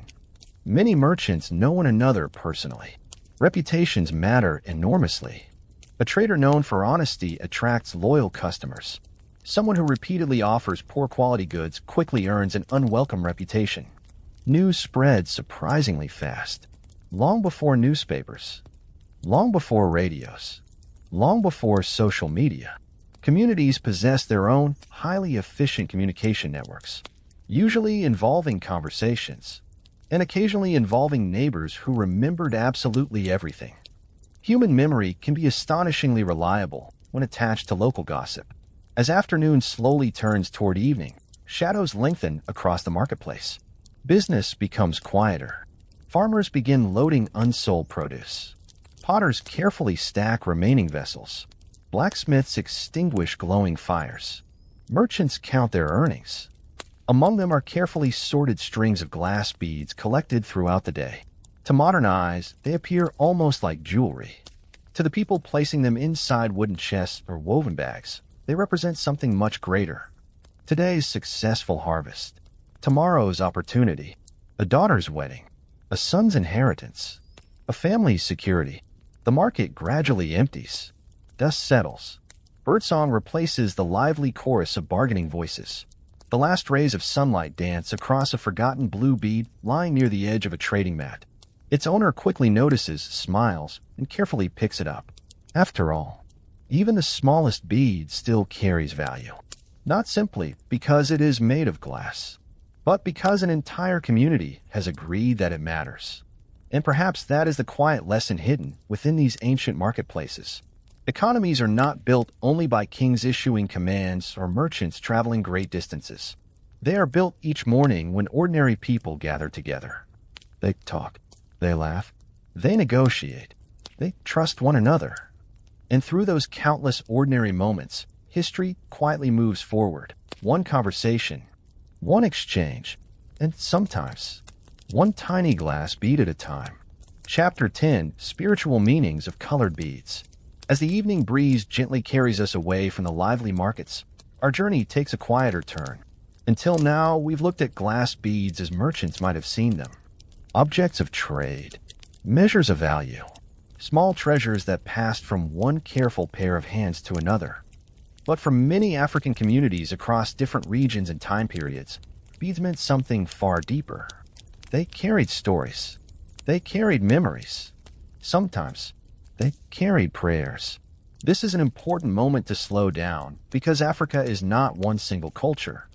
It is an immense continent, home to thousands of ethnic groups, languages, belief systems, and traditions stretching across thousands of years. No single color held exactly the same meaning everywhere. A blue bead in one community might symbolize something quite different in another. A white bead treasured during one ceremony might carry a completely different significance elsewhere. History rarely offers simple answers. Instead, it offers beautiful variety. Imagine entering a village just before an important celebration. The marketplace has grown unusually quiet. Families are gathered together. The smell of wood smoke drifts gently through the evening air. Children watch excitedly as elders prepare for a ceremony that has been planned for weeks. Inside one home, several women carefully arrange necklaces made from hundreds of colorful beads. Every strand has been assembled with patience. Every color has been chosen deliberately. Nothing is accidental. A grandmother gently lifts one necklace and places it around her granddaughter's shoulders. The child smiles, not simply because it is beautiful, because everyone present understands that the necklace represents something much greater: belonging, family, tradition. Across many African societies, beads became powerful symbols of identity. Looking at a person's beadwork could sometimes reveal important details about their place within the community. Were they recently married? Were they preparing for adulthood? Did they belong to a respected family? Had they earned a position of leadership? Sometimes the answers were quietly woven into the colors themselves. Blue often carried especially positive meanings in many regions. Its deep color reminded people of water, the endless sky, rain clouds that promised life after long periods of drought. Water, after all, has always been one of humanity's greatest blessings. Without it, crops fail, livestock perish, communities struggle. It is hardly surprising that colors associated with water often became connected with peace, protection, prosperity, or life itself. Imagine a string of brilliant blue beads catching the morning sunlight. Each tiny reflection seems almost like a drop of water sparkling beneath a clear sky. One can easily understand why such colors inspired admiration. White beads also held profound significance in many communities. White frequently became associated with purity, peace, wisdom, ancestors, spiritual harmony. During certain ceremonies, elders wore white beadwork to symbolize their experience and their connection to generations who had come before. Again, these meanings differed across cultures, but the recurring theme is striking. White often represented calm rather than wealth alone. Tonight, that seems rather fitting. Red introduced another layer of meaning. Its bold color naturally reminded people of blood, life, strength, courage, energy. Among some communities, red beads became associated with vitality, protection, or important transitions in life. At ceremonies celebrating adulthood or marriage, carefully chosen red beadwork might appear alongside other colors, creating messages understood by everyone present. It's almost like reading a language made without words. Green, meanwhile, often suggested growth, fresh vegetation, fertility, renewal, the return of seasonal rains, fields beginning another successful harvest. After months of dry weather, the first appearance of green across the landscape must have felt almost miraculous. A color carrying such hope naturally found its place in ceremonial traditions. Yellow and amber shades frequently evoked sunlight, warmth, generosity, abundance, the daily gift of another sunrise. Black beads, despite modern assumptions, did not automatically represent sadness or misfortune. In several African traditions, black symbolized maturity, strength, the wisdom that comes only through experience, the fertile earth itself, the rich soil from which crops emerge year after year. Colors speak differently depending on culture. History quietly reminds us not to assume everyone saw the world exactly as we do. One of the most fascinating aspects of beadwork was how combinations of colors created entirely new meanings. A single blue bead might represent one idea. Combined with white, red, or green, the message could change completely. Experienced artisans understood these visual languages instinctively. Every necklace became a carefully arranged conversation. Every bracelet carried intention. Imagine sitting beside a skilled bead maker beneath the shade of a broad tree. A woven basket rests beside her, filled with hundreds of tiny glass beads collected over many years. She does not choose them randomly. Her hands move confidently. Blue beside white, then green, perhaps another white. Finally, several red beads near the center. Watching her work feels almost musical. There is rhythm, balance, memory. She isn't simply creating jewelry. She is preserving knowledge passed down through generations. Knowledge that cannot easily be written, only practiced. Many ceremonies featured beadwork prominently. Birth celebrations, coming-of-age rituals, marriage ceremonies, leadership installations, harvest festivals, funeral traditions. Each occasion called for different colors, different patterns, different meanings. The beads became silent participants in life's most important moments. They witnessed first steps into adulthood, promises exchanged between families, the appointment of respected leaders, farewells to loved ones whose stories would continue through memory. Few objects accompanied people through so many stages of life. Parents sometimes began collecting beads long before their children were old enough to wear them. Each new purchase represented hope for the future. One day these beads might become part of a wedding necklace, or an inheritance, or a treasured family heirloom. Objects outlived generations. Stories remained attached to them. A necklace might be worth far more than its economic value, because everyone remembered who had worn it first, who had added each strand, which grandmother carefully repaired it after years of faithful use.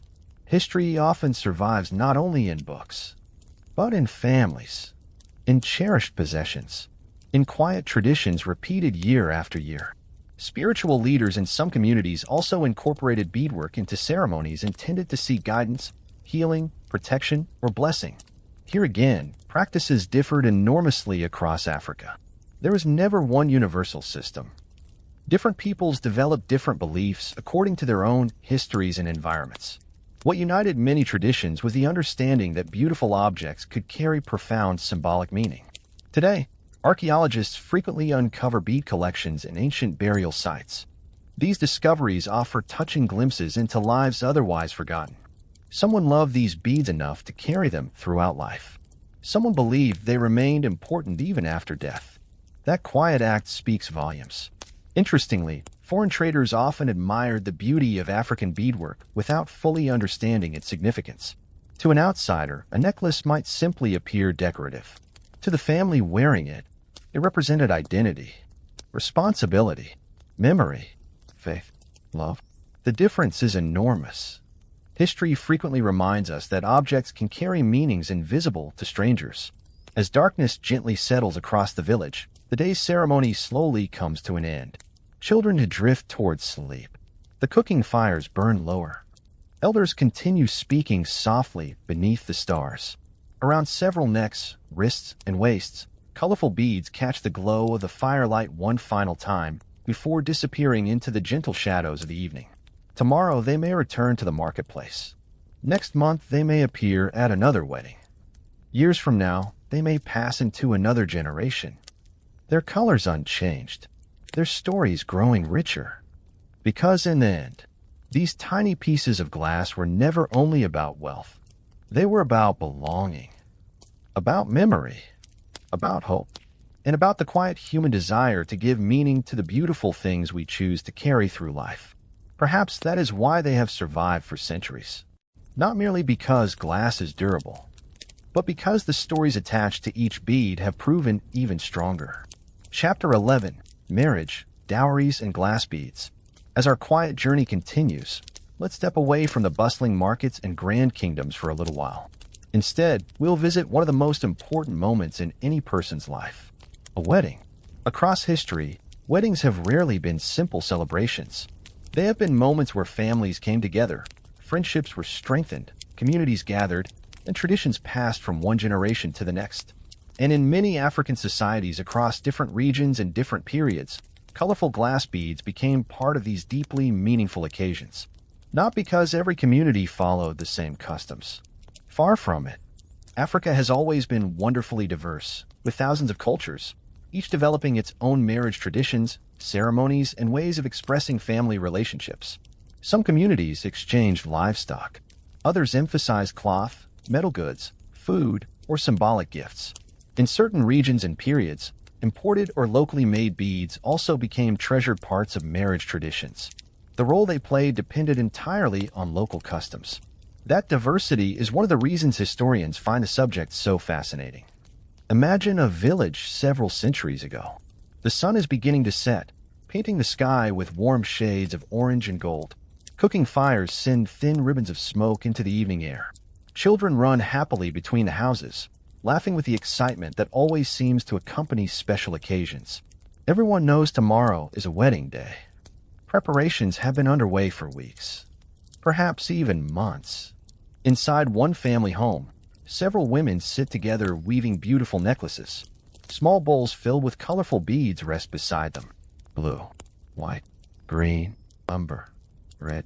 Each bead is threaded carefully. No one rushes. There is gentle conversation. Stories are shared. Old memories are retold for what might be the 100th time. No one seems to mind. Good stories improve with age, much like grandparents, who somehow remember every family event with astonishing clarity. One elderly aunt quietly insists she remembers the bride's father as a mischievous little boy. He politely pretends not to hear. Some traditions are wonderfully predictable. The beadwork being prepared tonight is far more than decoration. Each necklace represents countless hours of patient craftsmanship. Every strand carries the hopes of the family. Some pieces have been newly made. Others have belonged to mothers and grandmothers before passing to the next generation. A single necklace may contain beads collected over many decades. Perhaps one blue bead arrived through a Saharan caravan. Another was purchased years later from a coastal trader.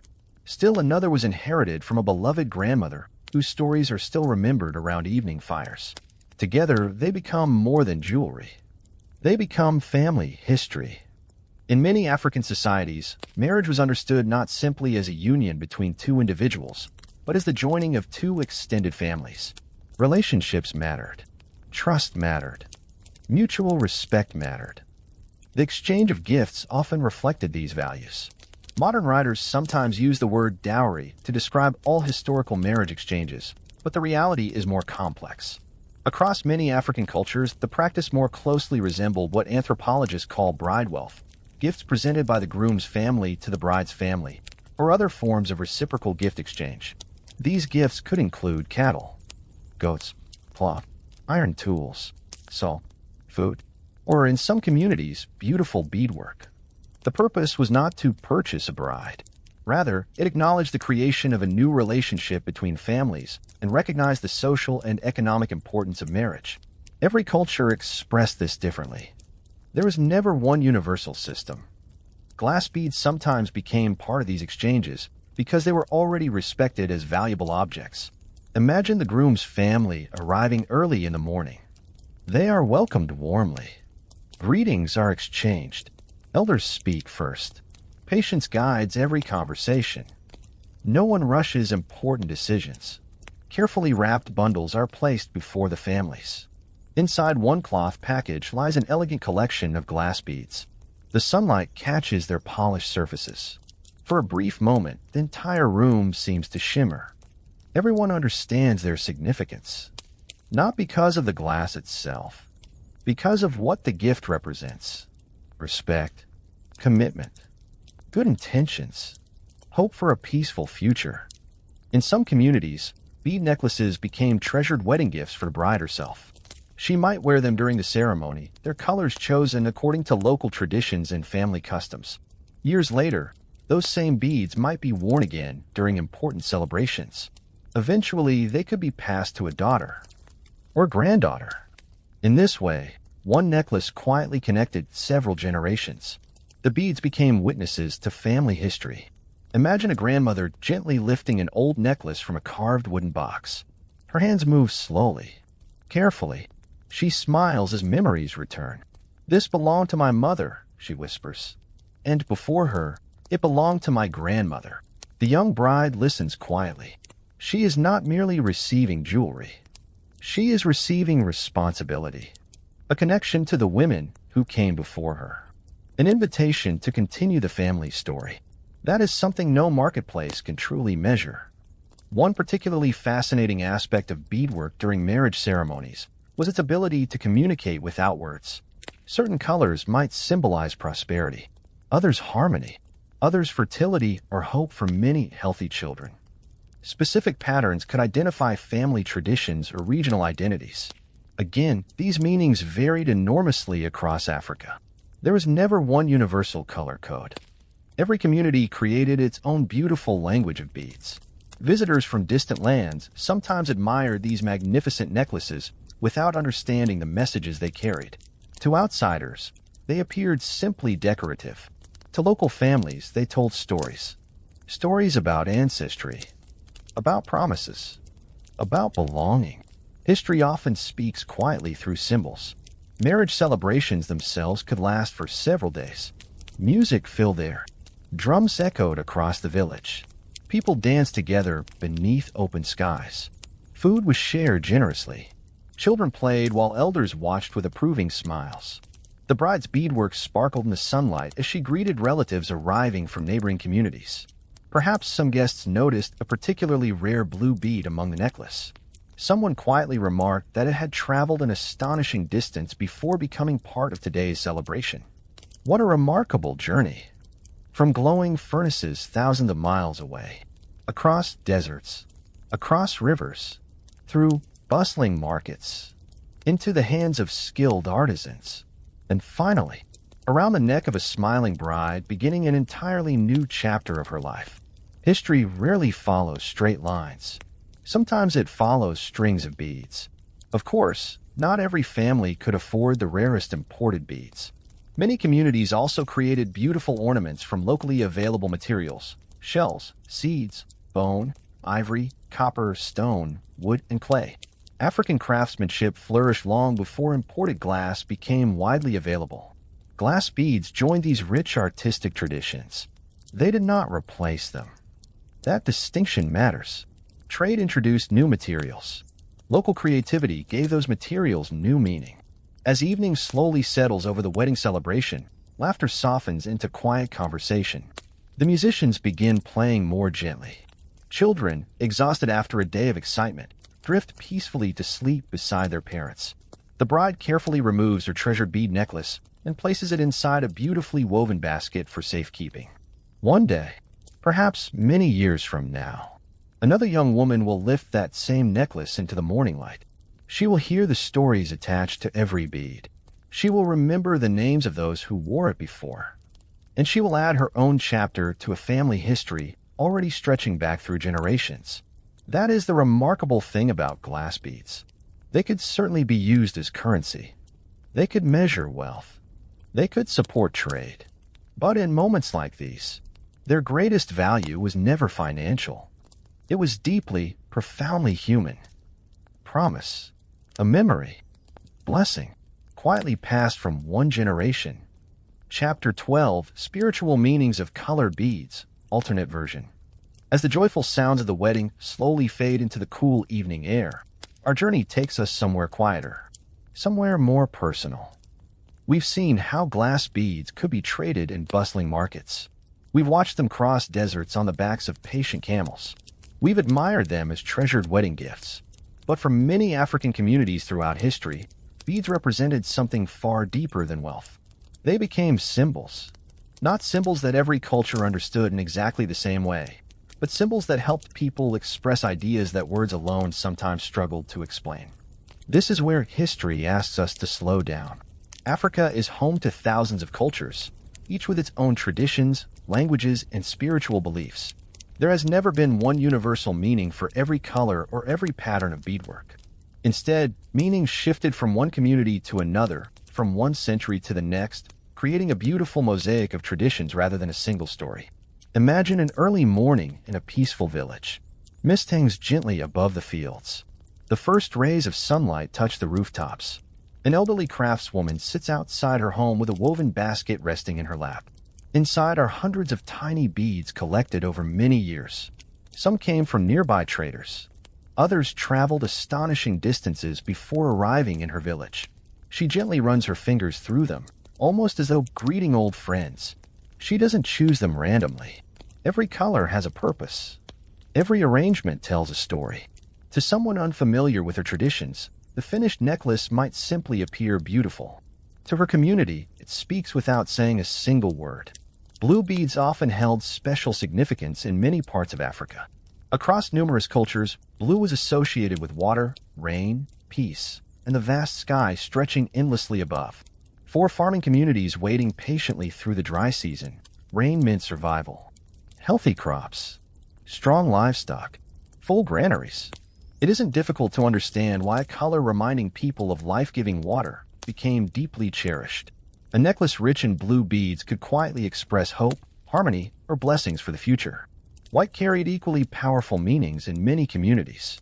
It often suggested peace, purity, wisdom, the presence of respected ancestors. Older members of the community sometimes wore white beadwork during important ceremonies, not merely because it looked elegant, but because it reflected dignity earned over a lifetime. White was calm, steady, gentle, much like the elders themselves. Red brought an entirely different energy. Its vivid color naturally reminded people of blood, strength, courage, and the powerful force of life itself. Some communities associated red with protection. Others connected it with important life transitions, such as reaching adulthood or beginning married life. Its brightness made it impossible to ignore. History has always appreciated colors that make an entrance. Green often represented growth and renewal. After months of dry weather, the appearance of fresh green vegetation transformed entire landscapes. Fields came alive again. Rivers filled. Animals returned to grazing. Green quietly became a reminder that difficult seasons never last forever. Even nature, it seemed, believed in second chances.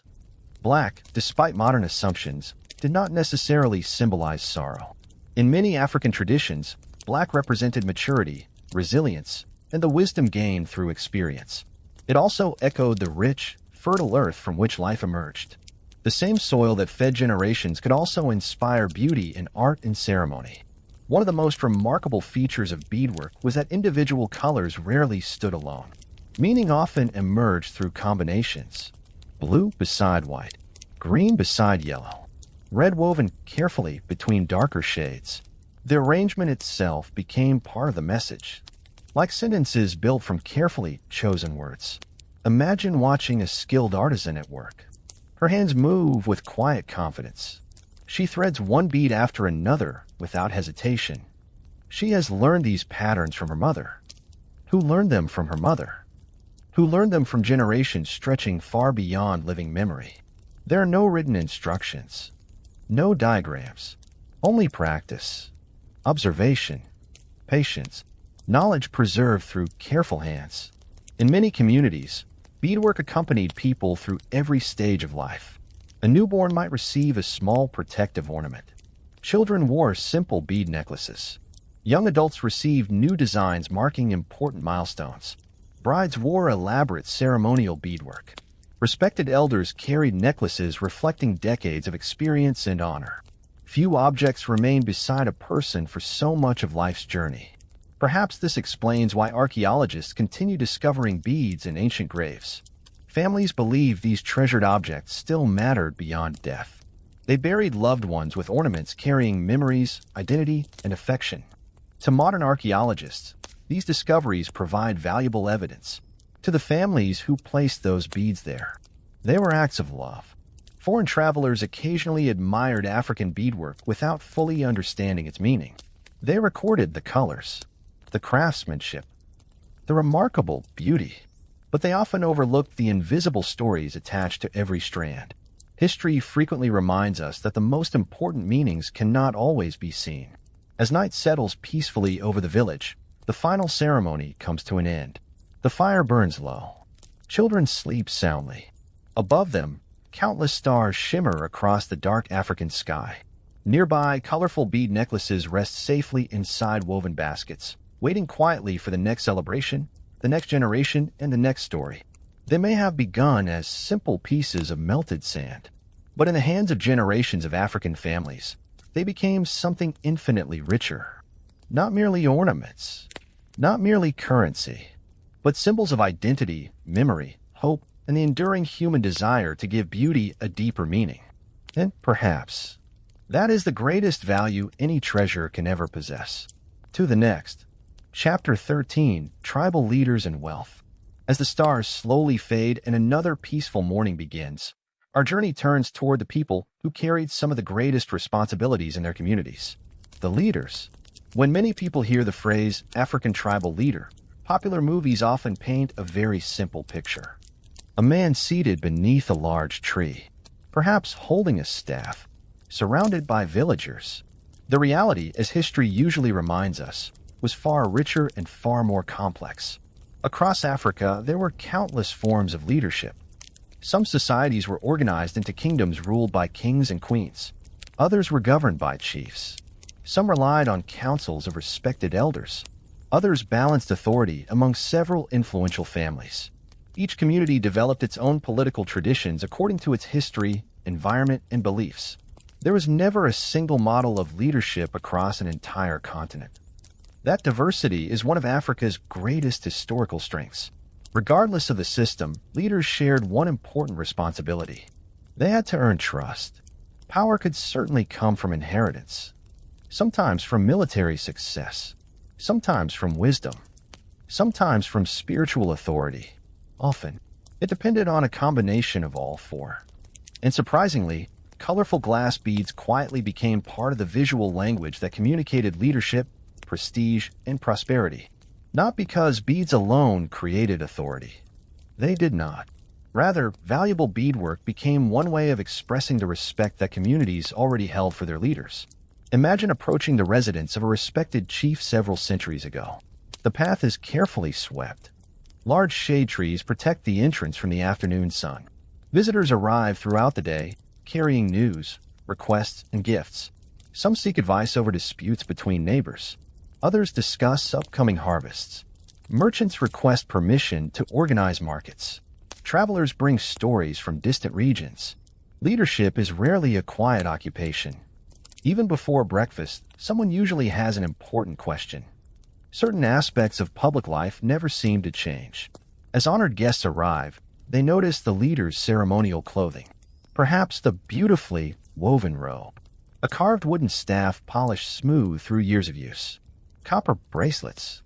ivory ornaments, and around the neck, several magnificent strands of colorful beads, blue, white, umber, green, red, each one carefully arranged, each one representing years of accumulated prestige.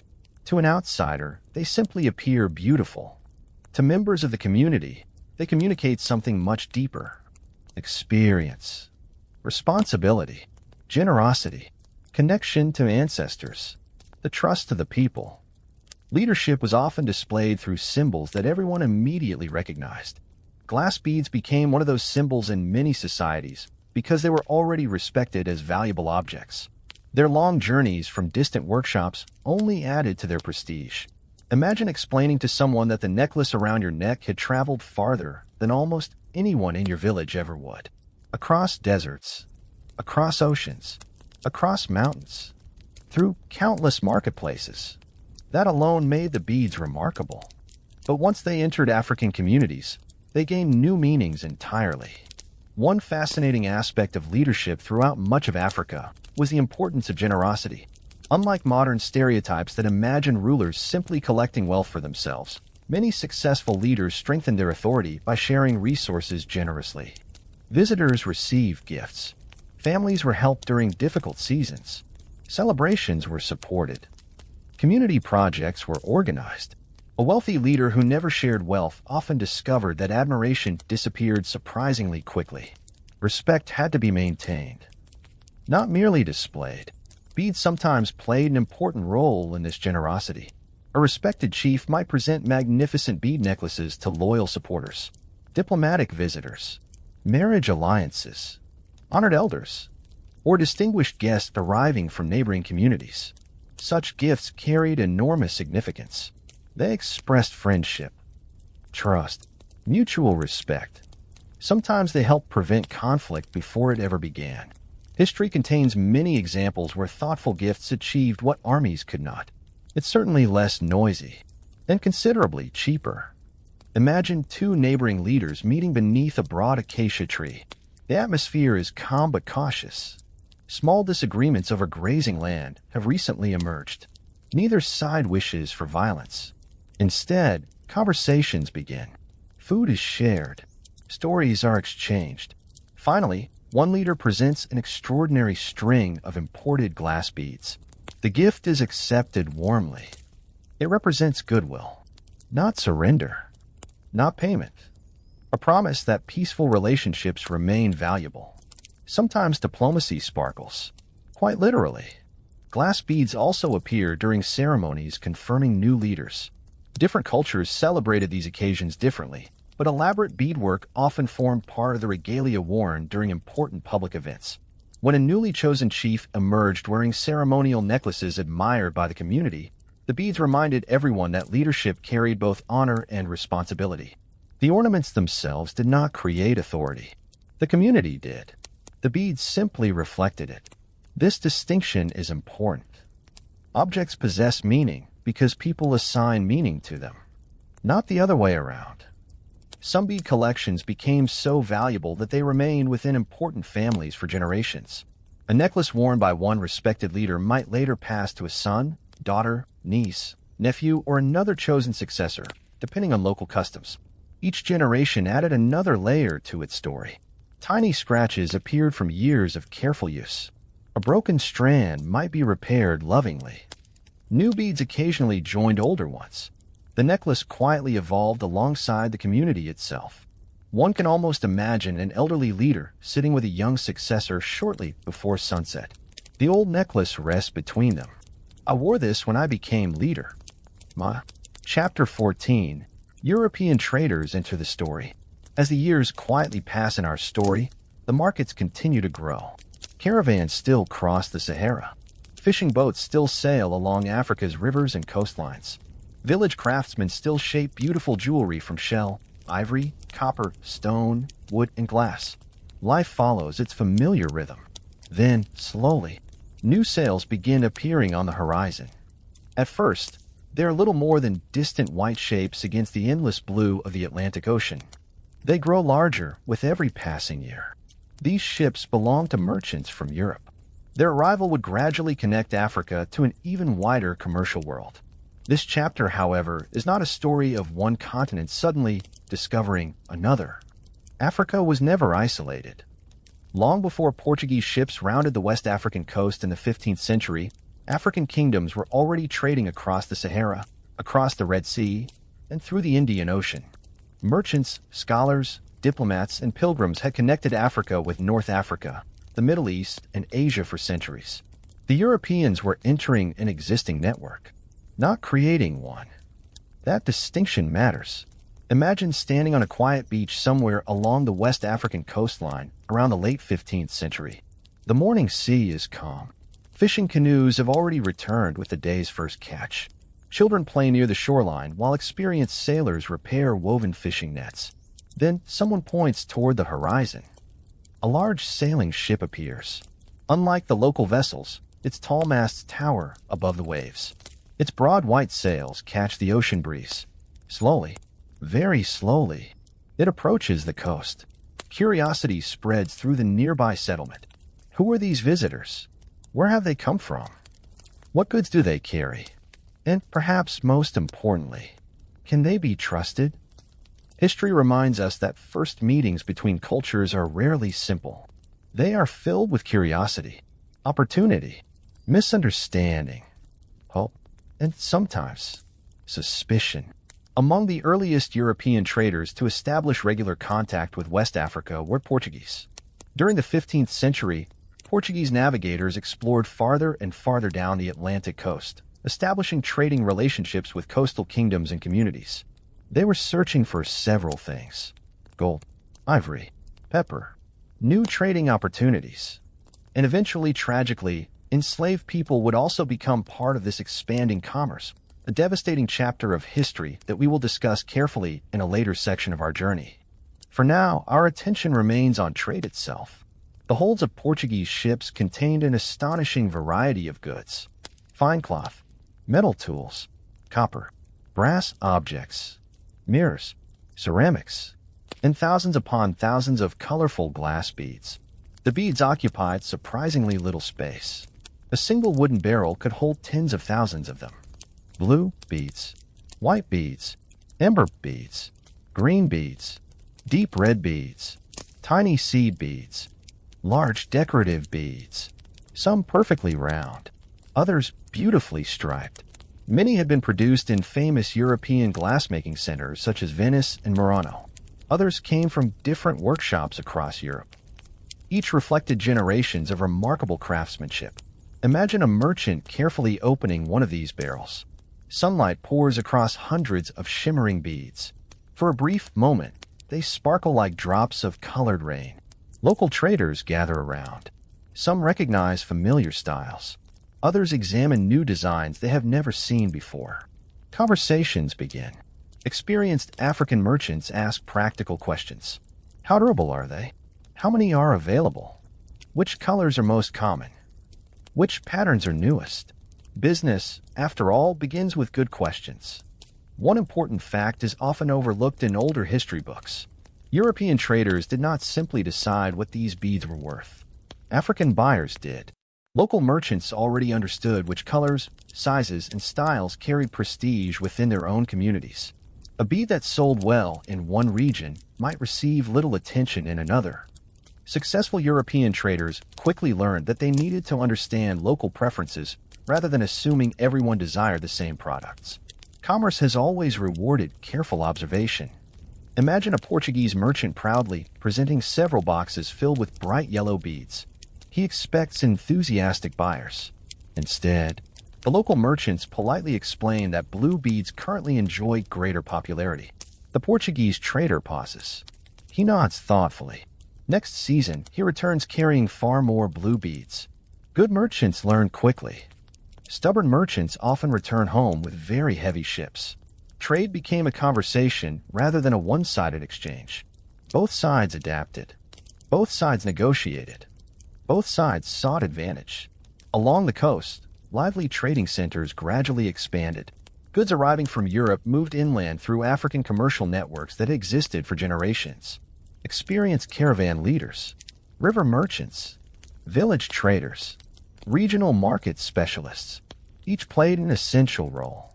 Without them, imported goods could never have traveled far beyond the coast. Picture a string of blue Venetian beads beginning its remarkable journey. First, it leaves a workshop in Murano. It travels aboard a merchant vessel across the Mediterranean. Then another ship carries it through the Atlantic. Eventually, it reaches a coastal trading town in West Africa. There, an African merchant acquires it. Weeks later, another trader carries it inland. Months afterward, it appears in a bustling market hundreds of miles from the sea. Finally, it becomes part of a wedding necklace owned by a young woman whose family has never even seen the ocean. What an extraordinary journey! All for something small enough to rest comfortably in the palm of your hand. Of course, not every exchange involved beads. African merchants exported enormous quantities of valuable goods. Gold from West Africa remained especially important. Ivory, wax, dyewoods, pepper, fine textiles, animal hides, and many other regional products attracted eager buyers from overseas. Trade moved in both directions. The relationship was far more dynamic than a simple exchange of European goods for African resources. Markets shaped everyone involved. Interestingly, European traders themselves occasionally became fascinated by African craftsmanship. Beautiful local jewelry, carved ivory, woven textiles, metalwork, wood carvings. Many travelers wrote with admiration about the remarkable artistic skills they encountered. History often reveals that cultural influence flows both ways, not simply from one direction. As decades passed, more European nations joined Atlantic commerce. The Dutch, the English, the French. Others followed. Competition increased. Trading forts appeared along sections of the coast. Merchants negotiated agreements with local rulers governing nearby territories. Every relationship differed according to local circumstances. Some proved peaceful. Others became tense. History rarely unfolds in perfectly neat patterns. Throughout these changing times, glass beads remained one of the most recognizable trade goods moving between continents. Some were exchanged immediately. Others traveled astonishing distances through African markets. Many eventually became family heirlooms carrying stories no European craftsman could possibly have imagined. By now, a single bead might represent several different histories at once. European craftsmanship, African commerce, local tradition, family memory, economic value, spiritual meaning, all contained within one tiny object. As the sun slowly sets over the Atlantic, another trading ship quietly disappears beyond the horizon. Its cargo has been unloaded. Its beads have already begun new journeys inland. Some will become ornaments, some symbols of leadership, some wedding gifts, some trusted forms of exchange.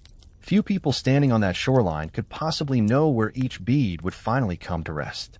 But history did. And with every passing voyage, the world itself was becoming more closely connected than ever before. For better. And sometimes, heartbreakingly, for worse. Because the next chapter of our story brings us to one of the darkest periods in human history, a time when these same colorful beads would become entangled in the brutal economics of the Atlantic slave trade, forever changing lives on both sides of the ocean. Chapter 15, The Slave Trade and Bead Currency. As our journey continues, we arrive at one of the most painful chapters in this story. Until now, we've explored bustling markets, magnificent kingdoms, colorful ceremonies, and the remarkable journeys of tiny glass beads across continents. But history rarely remains peaceful forever. Sometimes, the very trade routes that carried beautiful objects also carried unimaginable suffering. Tonight, we enter that difficult chapter with care and respect. Because behind every statistic, there was a human life, a family, a name, a future that should have been. Beginning in the 15th century and expanding dramatically over the following centuries, the Atlantic slave trade became one of history's greatest human tragedies. European merchants established trading forts along parts of Africa's Atlantic coast. Ships crossed the ocean in increasing numbers. Their cargoes included textiles, metal goods, firearms, alcohol, copper, and enormous quantities of colorful glass beads. At first glance, the beads seemed harmless, beautiful, bright, small enough to fit inside a child's hand. But history often reminds us that even ordinary objects can become connected to extraordinary suffering. Imagine standing near a busy coastal trading settlement during the 17th century. The market is crowded. Merchants negotiate beneath the afternoon sun. Bundles of cloth are unloaded from ships. Barrels of goods line the shore. Among them sit crates filled with thousands upon thousands of shimmering glass beads. Blue, white, green, umber, red. The colors catch the sunlight just as they always have. They are still beautiful. Yet the world around them has changed. Far inland, political rivalries, warfare, and long-established systems of captivity already existed in parts of Africa, as they had in many regions of the world throughout history. The arrival of expanding European demand for enslaved labor in the Americas transformed these existing systems into something far larger, more violent, and far more destructive. The scale changed everything. European merchants were not simply buying labor. They became participants in a vast transatlantic system that forcibly transported millions of African men, women, and children across the ocean. Families were torn apart.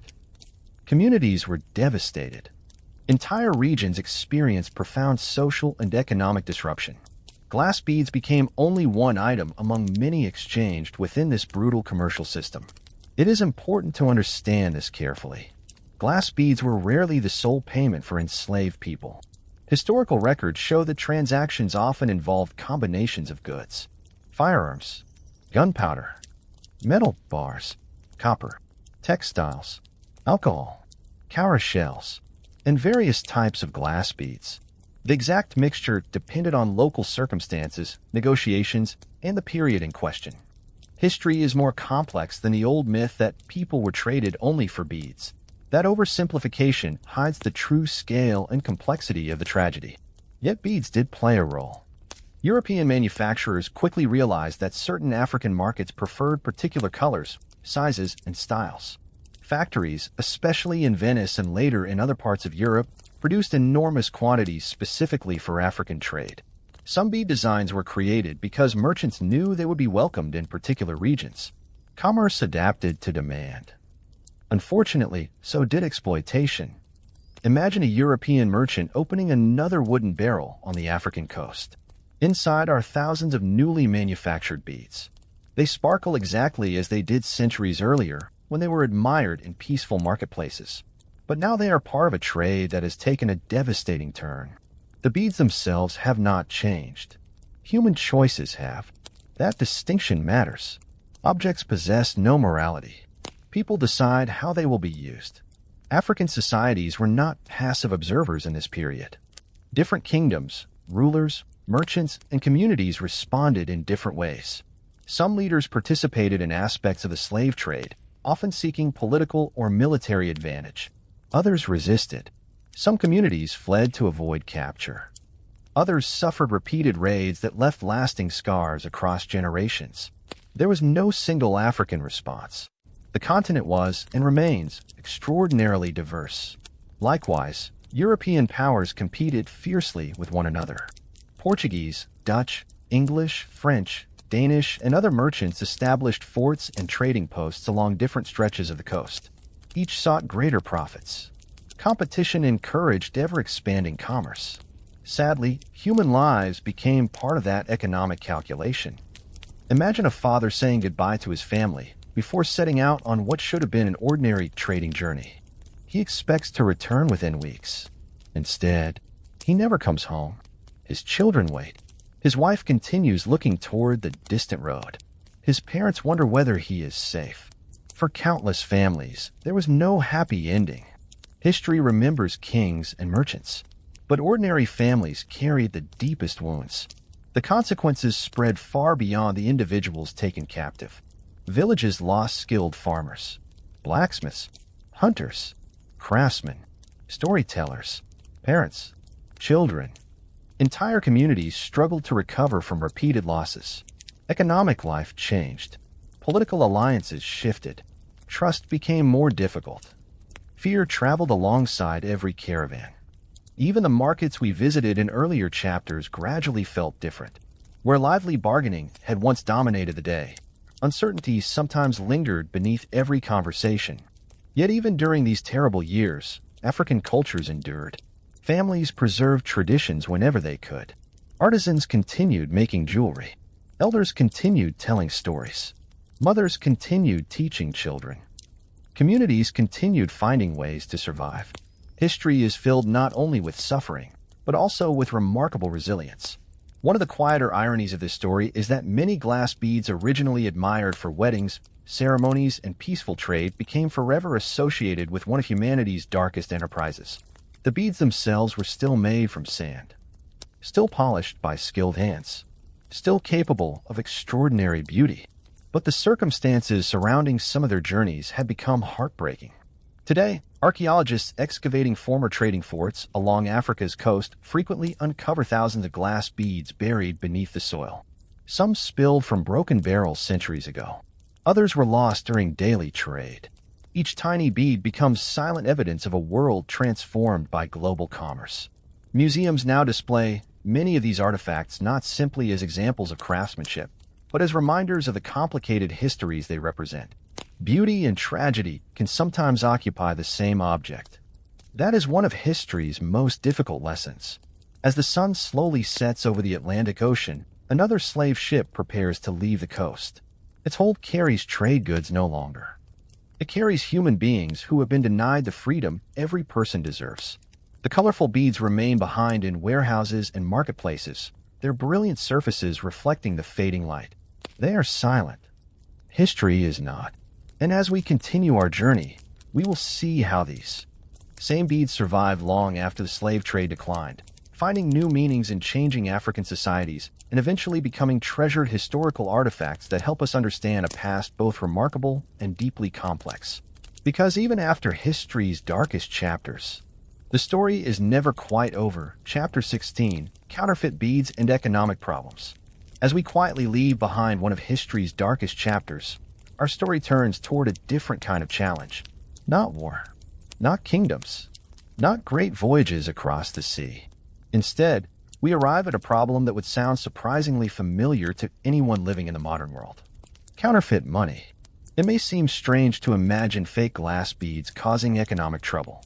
After all, they're only tiny pieces of colored glass. How much damage could they possibly do? As it turns out, quite a lot.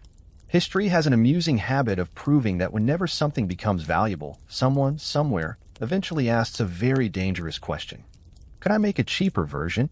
Apparently, entrepreneurship and shortcuts have been close neighbors for thousands of years.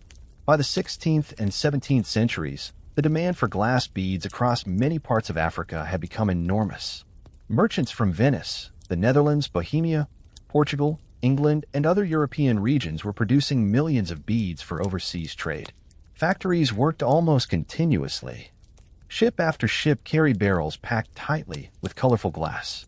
Blue, white, green, umber, red, black. The global market seemed almost endless.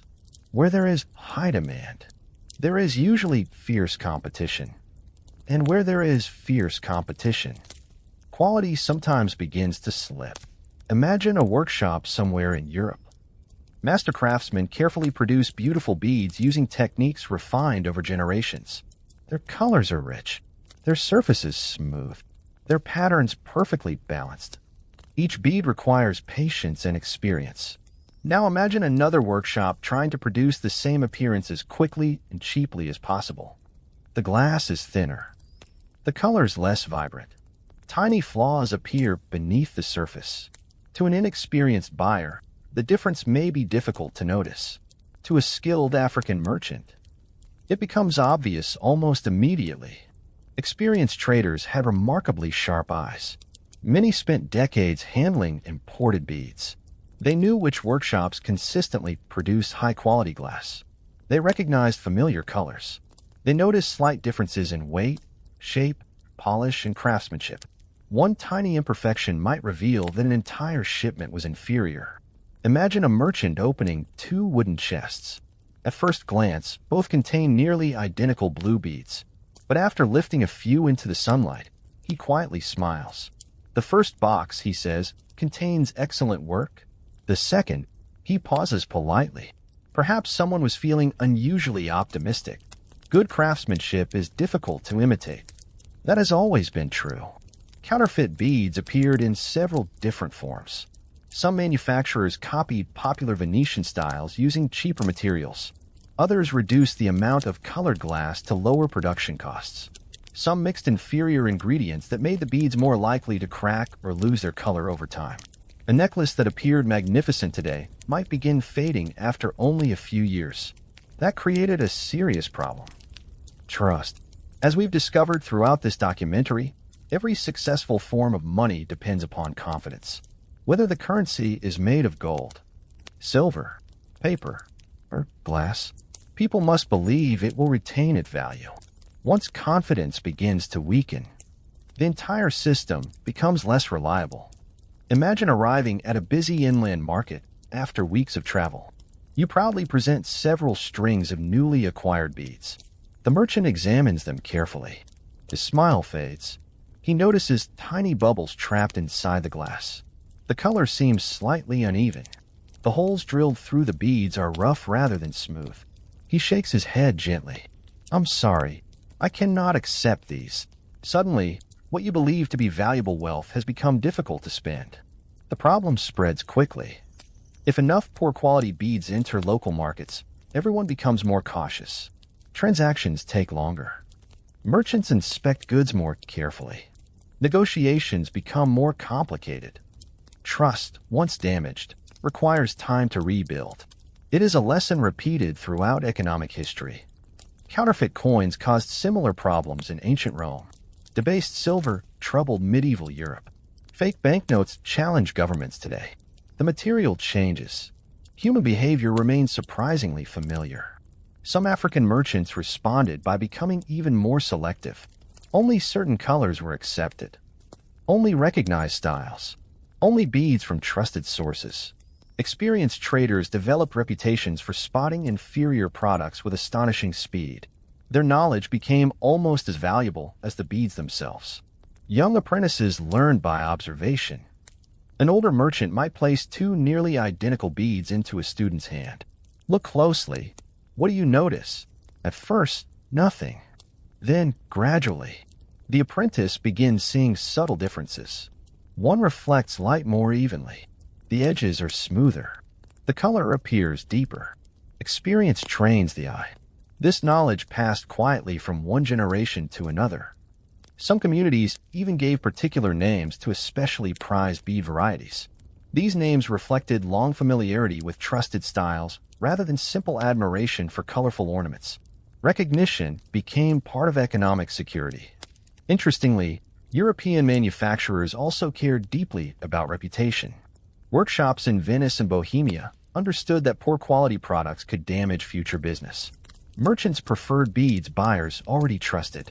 Reliable craftsmanship encouraged repeat customers. In many ways, these early manufacturers were protecting their brands centuries before modern advertising existed. A good reputation traveled almost as far as the beads themselves. Of course, disagreements occasionally arose. A European trader might insist his shipment contained excellent merchandise. African buyers remained unconvinced. Patient negotiations followed. Samples were examined. Comparisons were made. Prices adjusted. Commerce has always involved conversation. Sometimes lengthy conversation. Occasionally, very lengthy conversation. One imagines that merchants developed remarkable patience simply because business demanded it.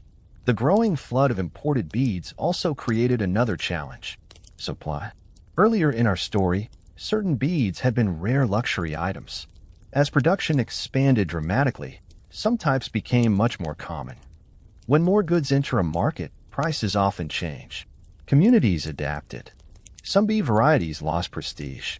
Others remained highly valued because they were still difficult to obtain. Economic value continued shifting according to scarcity, craftsmanship, and local preference. Markets, after all, are living systems. They never remain perfectly still. Archaeologists today often identify counterfeit or lower quality beads through careful scientific analysis. Microscopes reveal manufacturing flaws invisible to the naked eye. Chemical testing identifies differences in glass composition. Modern laboratories sometimes answer questions that puzzled merchants hundreds of years ago. History and science make surprisingly good partners. Yet perhaps the most remarkable part of this story is not that counterfeit beads existed. It is that African merchants became exceptionally skilled at recognizing them. They were not passive consumers accepting whatever foreign traders offered. They were experienced professionals operating within sophisticated commercial networks. They evaluated quality, negotiated prices, rejected inferior goods, demanded better craftsmanship. In short, they behaved exactly as knowledgeable merchants do today. That reality deserves to be remembered. As evening gently settles over another busy trading day, merchants close their wooden chests. Trusted beads are carefully wrapped in cloth. Questionable shipments remain untouched. The difference between them is measured not only by color or shine, but by reputation. Because every successful economy, whether ancient or modern, depends upon something far more fragile than glass. Trust. It cannot be melted in a furnace. It cannot be carved from stone. It cannot be packed inside a merchant's barrel. It must be earned, one honest exchange at a time. And as our story continues, we will discover that even as the world changed through colonial expansion, industrial production, and modern currencies, these remarkable little beads refused to disappear. Instead, they quietly found new lives and cultures that continued to treasure them, long after they had ceased to function as everyday money. Chapter 17, Stories from Travelers and Explorers. As another peaceful evening settles across our story, let's step away from the merchants for a little while. Instead, we'll travel alongside the people who spent much of their lives simply observing. Travelers, explorers, pilgrims, diplomats, scholars, people whose greatest talent was noticing the world around them and writing down what they saw.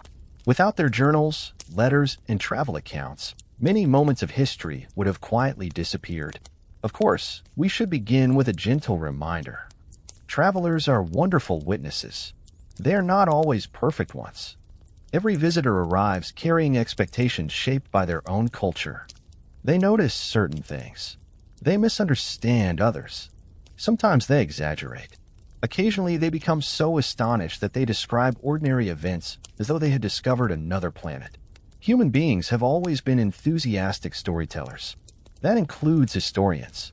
So, as we listen to these voices from the past, we do so with curiosity and with healthy caution. One of the earliest and most famous visitors to write about West Africa was the great Moroccan scholar Ibn Battuta.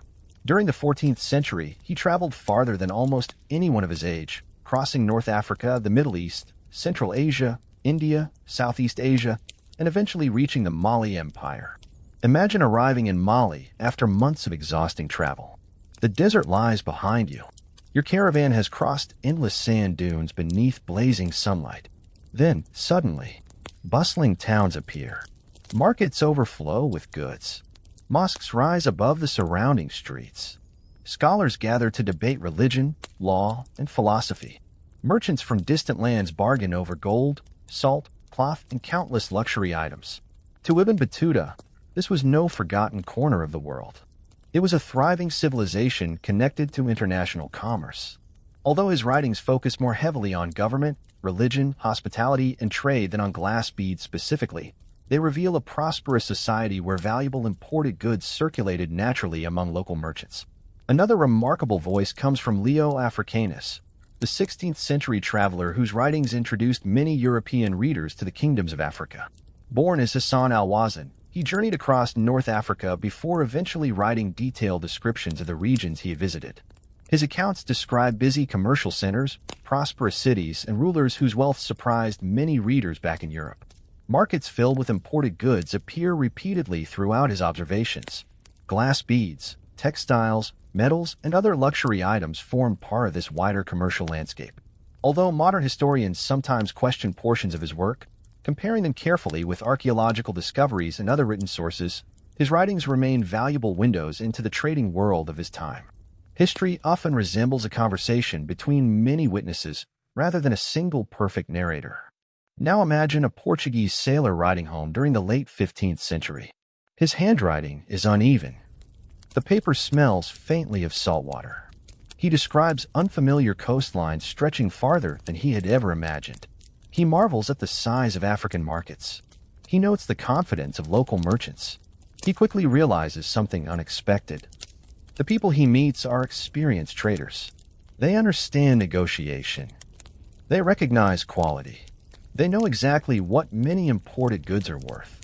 This surprises some Europeans who expected something entirely different. Reality often has a habit of correcting assumptions.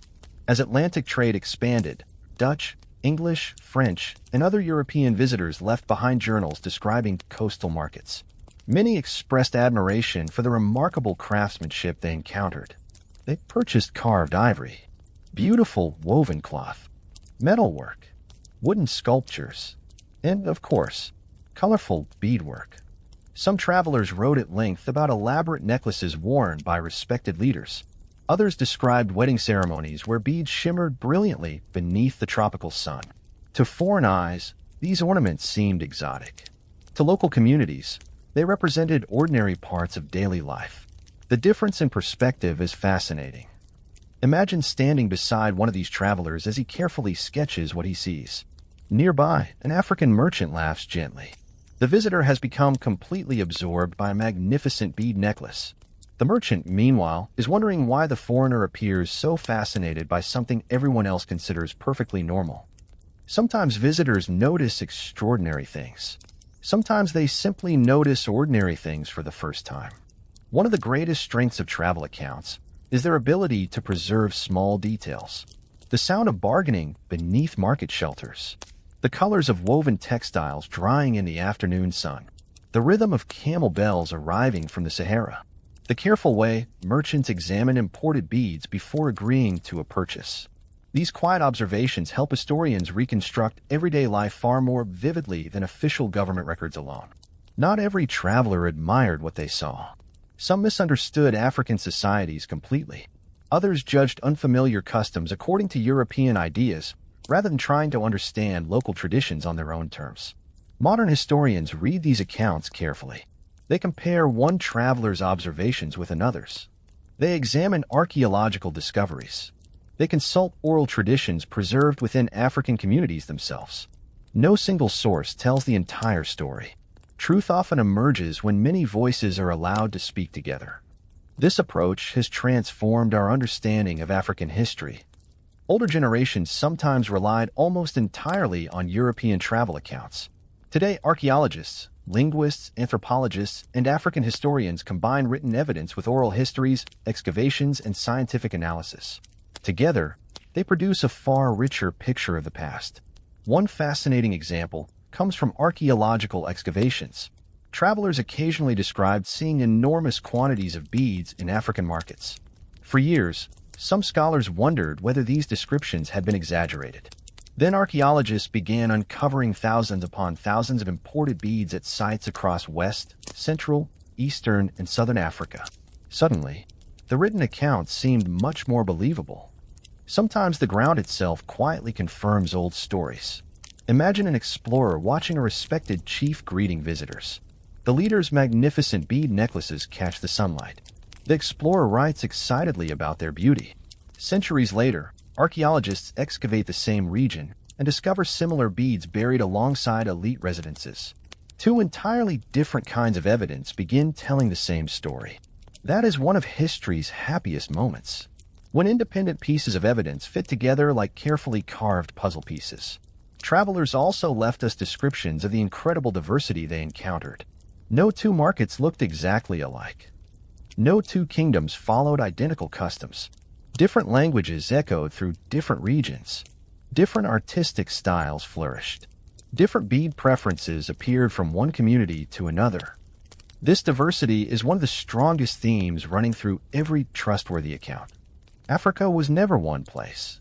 It was, and remains, many worlds connected across one vast continent. As evening slowly falls over another day of travel, our weary explorer closes his journal. He carefully packs away his ink and writing tools. Nearby, merchants finish another successful day of trade. Children laugh beside cooking fires. Somewhere in the gathering darkness, colorful glass beads catch the glow of flickering flames before disappearing into woven baskets until morning. The traveler may eventually sail home. His journal may survive for centuries. His words may help future historians understand the world he witnessed. But the people whose lives filled those pages, they simply continue living, trading, celebrating, working, raising families, passing treasured bead necklaces from one generation to the next. Sometimes the greatest gift a traveler leaves behind is not a dramatic adventure story. It is the quiet reminder that ordinary people, living ordinary lives, are every bit as important to history as kings, conquerors, and famous explorers. And thanks to those careful observers, and to the evidence preserved beneath the soil, we can still hear echoes of those lives today, carried across the centuries like the gentle clink of tiny glass beads in a merchant hand. Chapter 18: Archaeological Discoveries. As our quiet journey draws us closer to the present, it's time to meet a different kind of historian. Not the kind who writes in dusty libraries. Not the traveler filling journals aboard distant ships. But the person who kneels patiently beneath the hot sun with a small brush in one hand and endless curiosity in the other. The archaeologist. If historians read old documents, archaeologists read the earth itself. Every layer of soil becomes another page. Every broken pot, every forgotten coin, every weathered stone, and every tiny glass bead becomes another sentence in humanity's remarkably long story. And sometimes, the smallest discoveries tell the biggest stories. Imagine standing beside an archaeological excavation somewhere in West Africa. The morning is still cool. Birdsong drifts gently across the landscape. A team of researchers works quietly inside carefully measured trenches marked with string and wooden stakes. No one rushes. Archaeology rewards patience far more often than speed. One student slowly brushes away loose soil. Another carefully records measurements in a notebook. Nearby, someone photographs each layer before excavation continues. Then, a flash of deep blue appears beneath the dust. Not a gemstone. Not a coin. A tiny glass bead, barely larger than a grain of corn. The archaeologist pauses immediately. Every movement becomes slower, gentler. The bead is carefully lifted using delicate tools and placed into a labeled container. To an ordinary passerby, it might seem almost insignificant. Just another small piece of colored glass. To an archaeologist, it is a messenger from another century. That single bead may reveal where trade routes once traveled, which communities exchanged goods, how wealthy a settlement may have been, even approximately when people lived there. History sometimes whispers through very small objects. One of the greatest surprises for archaeologists has been just how many beads have survived. Glass, despite appearing delicate, can remain remarkably durable beneath the right conditions. Thousands upon thousands of beads have been uncovered across Africa. Some rest inside ancient graves. Others appear beneath former marketplaces. Many are discovered near the remains of houses once filled with everyday life. Each discovery adds another tiny piece to an enormous historical puzzle. Imagine excavating an ancient marketplace. The wooden stalls disappeared centuries ago. The merchants are long gone. The baskets have returned to the earth. Yet scattered beneath the soil remain tiny beads dropped during busy trading days hundreds of years earlier. Perhaps one slipped from a broken necklace. Another rolled beneath a merchant's mat during a hurried transaction. Someone reached for it, couldn't find it, shrugged, and continued with the day's business. Centuries later, an archaeologist finally finds it. History has remarkable patience. Some of the most extraordinary discoveries have come from sites connected to the ancient Kingdom of Congo, Great Zimbabwe, the Swahili Coast, and trading centers throughout West Africa. Excavations have revealed imported beads originating from Venice, the Middle East, India, Egypt, and other glassmaking regions. Each bead confirms what historians long suspected. Africa was deeply connected to international trade long before the modern era. Sometimes one tiny bead traveled farther than many people ever did during their entire lives. Archaeologists rarely identify a bead simply by looking at it. Modern science has transformed the field. Researchers now use powerful microscopes to examine manufacturing marks invisible to the naked eye. Chemical analysis reveals the exact ingredients used to make the glass. Tiny differences in mineral composition help identify where particular beads were produced. Imagine two beads that appear completely identical. Both are blue. Both are round. Both are about the same size. To our eyes, they seem indistinguishable. But inside a laboratory, scientists discover something remarkable. One contains chemical signatures matching workshops in Venice. The other closely resembles glass produced in India. Two nearly identical objects. Two completely different journeys. Science quietly solves mysteries that would have puzzled merchants centuries ago. Carbon dating often helps archaeologists estimate the age of materials found alongside beads. Although glass itself cannot usually be radiocarbon dated, charcoal from ancient fireplaces, wooden building remains, seeds, bones, or other organic materials discovered within the same archaeological layer provide valuable chronological clues. Piece by piece, the timeline becomes clearer. One particularly fascinating discovery involves shipwrecks. Several historic vessels resting beneath the Atlantic and Indian Oceans still contain cargoes of glass beads. Divers carefully recover these fragile collections after centuries underwater.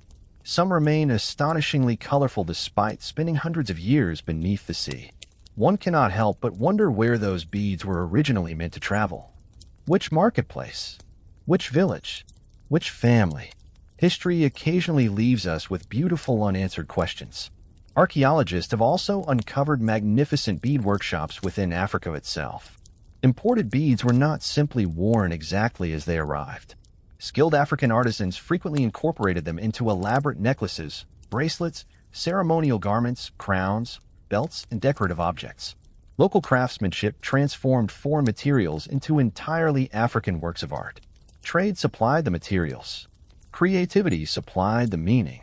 Imagine watching an artisan carefully threading imported blue beads together with locally carved shell ornaments and polished copper pieces. The finished necklace belongs completely to the community that created it. Its individual parts may have traveled from distant lands. Its identity did not. That distinction matters greatly. History is not merely about where objects originate. It is about what people choose to do with them. Excavations have occasionally revealed enormous bead collections buried with respected individuals. These discoveries suggest that certain necklaces represented prestige, family identity, leadership, or spiritual importance.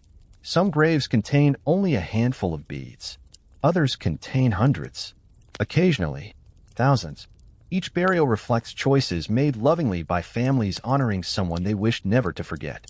One of archaeology's greatest strengths is its ability to correct old assumptions. For generations, some historians underestimated the sophistication of African trade networks. Then came the excavations. Imported beads appeared hundreds of miles inland. Ancient cities revealed extensive commercial districts. Luxury goods surfaced in carefully organized settlements. The physical evidence became impossible to ignore. The soil itself quietly challenged outdated ideas. Today, museums around the world display many of these remarkable discoveries. Visitors pause before glass cases filled with colorful beads no larger than peas. At first glance, they seem almost ordinary. Then the museum label explains that this tiny object traveled across deserts, crossed oceans, passed through the hands of countless merchants, became part of a royal necklace, was buried nearly 700 years ago, and finally emerged once again beneath an archaeologist's careful brush. Suddenly, the bead feels much larger than it actually is. As afternoon sunlight slowly fades across the excavation site, the day's work comes to an end. Each artifact is carefully labeled. Every photograph is stored safely. Field notes are checked one final time before the team leaves. Tomorrow they will return. There are still more stories waiting beneath the earth. More forgotten marketplaces. More family homes. More lost necklaces. More tiny glass beads patiently resting where history left them centuries ago. Because the remarkable thing about archaeology is this: the past is never truly gone. It is simply waiting, quietly, patiently, for someone willing to brush away the dust and listen. And with every newly discovered bead, we come one step closer to understanding the extraordinary people who transformed simple pieces of colored glass into symbols of wealth, identity, faith, and memory that still fascinate the world. Today, Chapter 19, Why Glass Beads Lost Their Value. As our story gently moves toward its final chapters, we arrive at a quiet but inevitable question. If glass beads were once treasured as currency, if they helped build markets, connected kingdoms, decorated rulers, marked weddings, and even crossed entire continents, why did they eventually lose their value?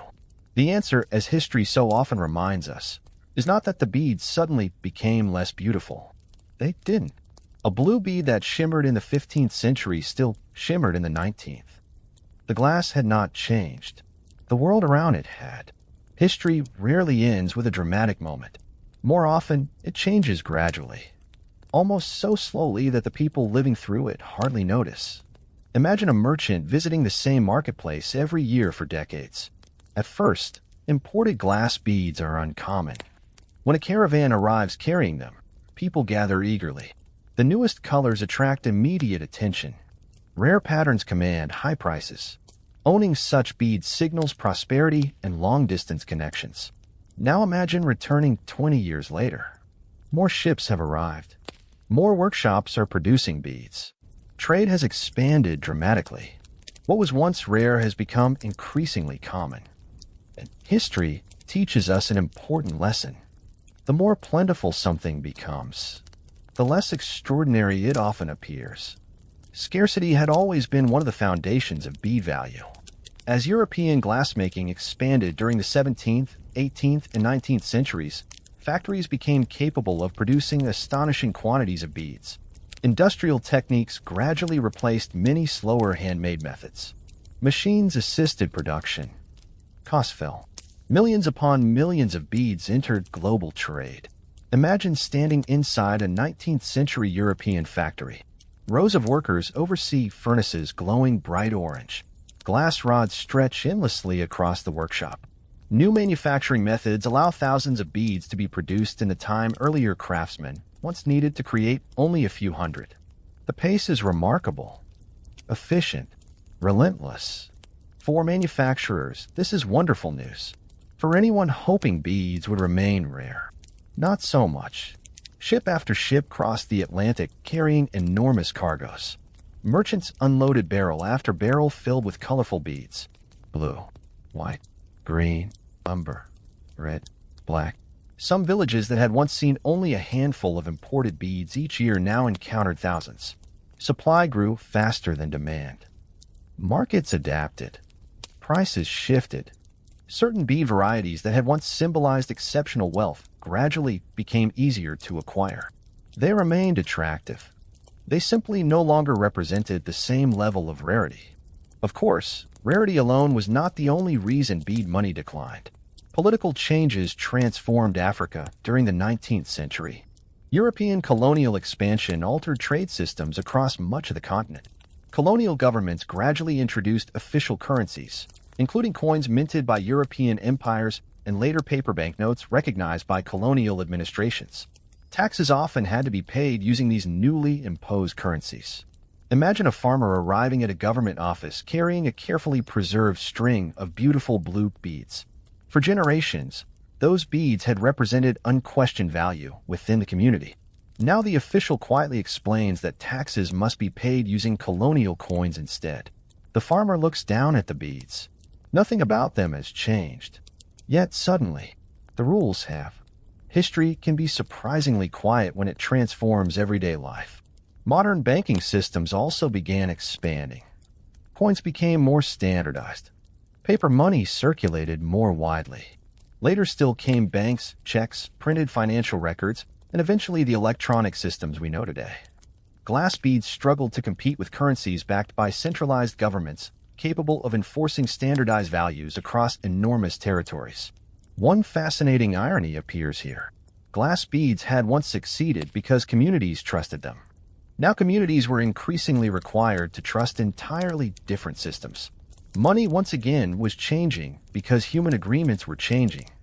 Another factor involved changing fashions. People's tastes evolved. Colors that once dominated markets gradually lost popularity. New jewelry styles appeared. Different imported goods attracted attention. Textiles changed. Metal ornaments became more fashionable in some regions. Trade constantly introduced fresh ideas. History never stands still long enough for fashion to become bored. Yet even as beads declined as currency, they refused to disappear. That is perhaps the most remarkable part of their story. Instead of vanishing, they reinvented themselves. Many families continued wearing treasured bead necklaces during weddings, ceremonies, religious celebrations, leadership installations, coming-of-age rituals. The economic role faded. The cultural role remained remarkably strong. Imagine a grandmother opening an old wooden chest. Inside lies a necklace her own grandmother once wore. The beads no longer purchase livestock. They no longer serve as everyday currency. Yet she would never dream of selling them. Their value now lives somewhere entirely different. Memory, family, tradition, love. No bank can calculate those things. Archaeologists frequently notice this transition in the historical record. Earlier sites often reveal beads scattered throughout marketplaces and trading centers. Later periods show increasing emphasis on ceremonial and decorative use. The objects remain. Their purpose evolves. It's almost as though the beads quietly retired from banking and accepted new careers in family history. Not a bad retirement plan, all things considered. Some particularly rare bead varieties actually became more valuable over time. Collectors, museums, historians, art enthusiasts, they began searching for antique examples representing centuries of craftsmanship. Ironically, beads that once lost their purchasing power eventually became valuable historical artifacts. History possesses an excellent sense of irony. The greatest lesson hidden within this chapter may have very little to do with beads themselves. Currencies come and go. Throughout history, people have trusted cattle, salt, copper, gold, silver, cowrie shells, glass beads, paper notes, plastic cards, digital numbers stored inside computers. The materials change. The principle remains remarkably constant. Money works because people collectively believe it works. When those beliefs shift, currencies change with them. The glass beads did not fail. They simply belong to a different chapter of economic history. A chapter shaped by local trust, vibrant trade networks, and communities that gave extraordinary meaning to remarkably ordinary materials. As evening gently settles over the old marketplace one final time, the merchants pack away their remaining goods. Coins now jingle inside leather purses. Paper notes appear in later generations. The familiar strings of glass beads rest quietly inside carved wooden boxes. No longer counting purchases. No longer measuring prices. Instead, waiting patiently to tell stories. Stories about kingdoms, about merchants, about families, about journeys across deserts and oceans, and about a time when tiny pieces of colored glass carried the weight of entire economies. Their days as money may have ended, but their place in history has never faded. Chapter 20, the legacy that still survives today. And so, as our long and gentle journey begins to draw toward its final destination, we arrive not in the distant past, but in the present. For all this time, we've followed the extraordinary lives of tiny glass beads. We've watched them emerge from blazing furnaces in ancient workshops. We've followed them across the scorching sands of the Sahara. We've seen them carried aboard ships that crossed the Atlantic and the Indian Ocean. They adorned kings, chiefs, merchants, brides, children, spiritual leaders.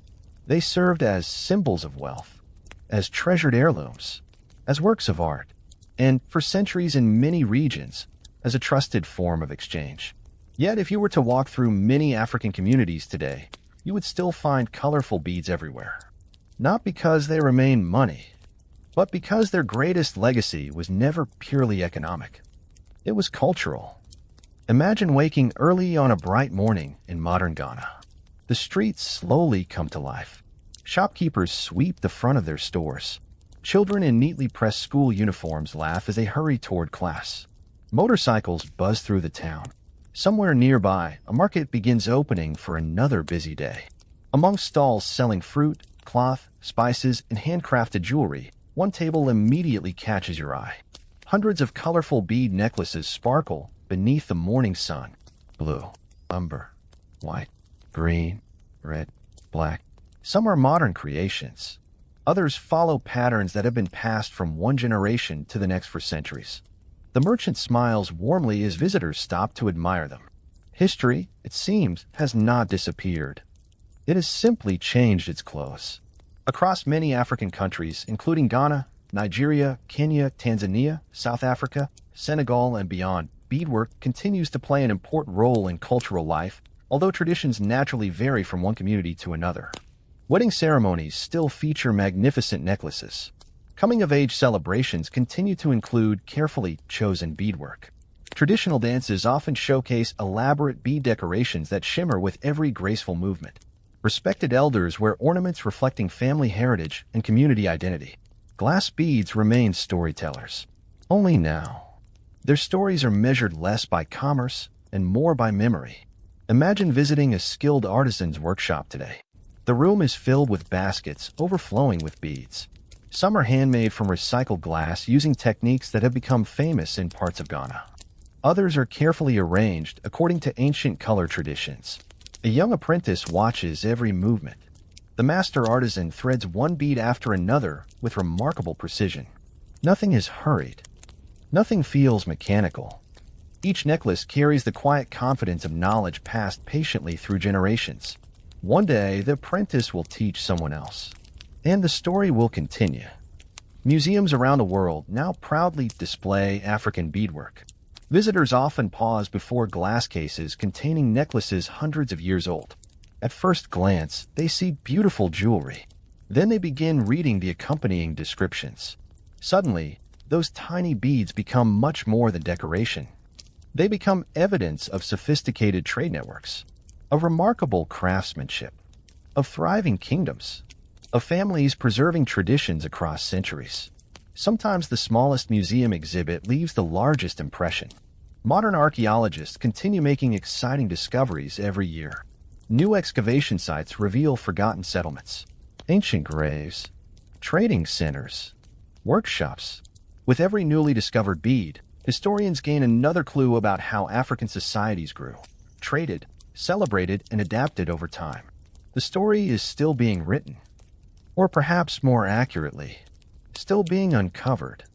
Scientists now use technologies that earlier generations could scarcely imagine. Powerful microscopes, chemical fingerprinting, laser analysis, three-dimensional imaging. These tools allow researchers to identify where particular beads were manufactured, how they traveled, and even which trade networks carry them across continents. A tiny blue bead no larger than a pea can now reveal centuries of global history. Quite an impressive achievement for something that spends most of its existence fitting comfortably inside a pocket. Collectors also treasure antique beads today. Some rare examples are carefully preserved in private collections.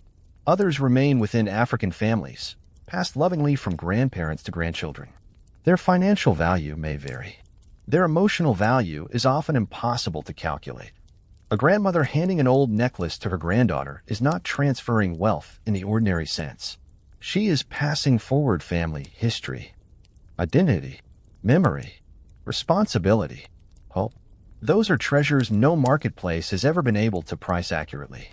Even modern fashion designers continue drawing inspiration from traditional African beadwork.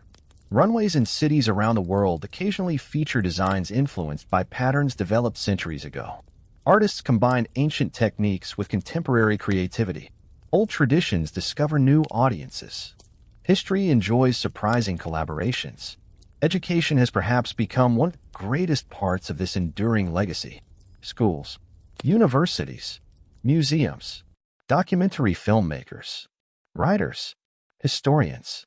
Together, they help introduce new generations to stories that once risked being forgotten. Every lesson challenges old misconceptions about Africa.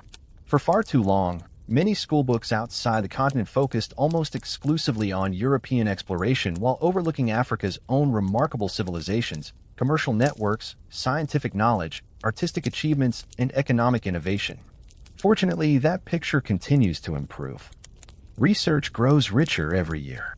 More African scholars are leading archaeological projects. More local museums are preserving cultural heritage. More communities are recording oral traditions before they disappear. History becomes stronger when more voices help tell it. Perhaps that is the greatest lesson hidden inside our story. Glass beads did not create African civilization. They became part of it. They entered cultures already rich with knowledge, creativity, craftsmanship, trade, and tradition.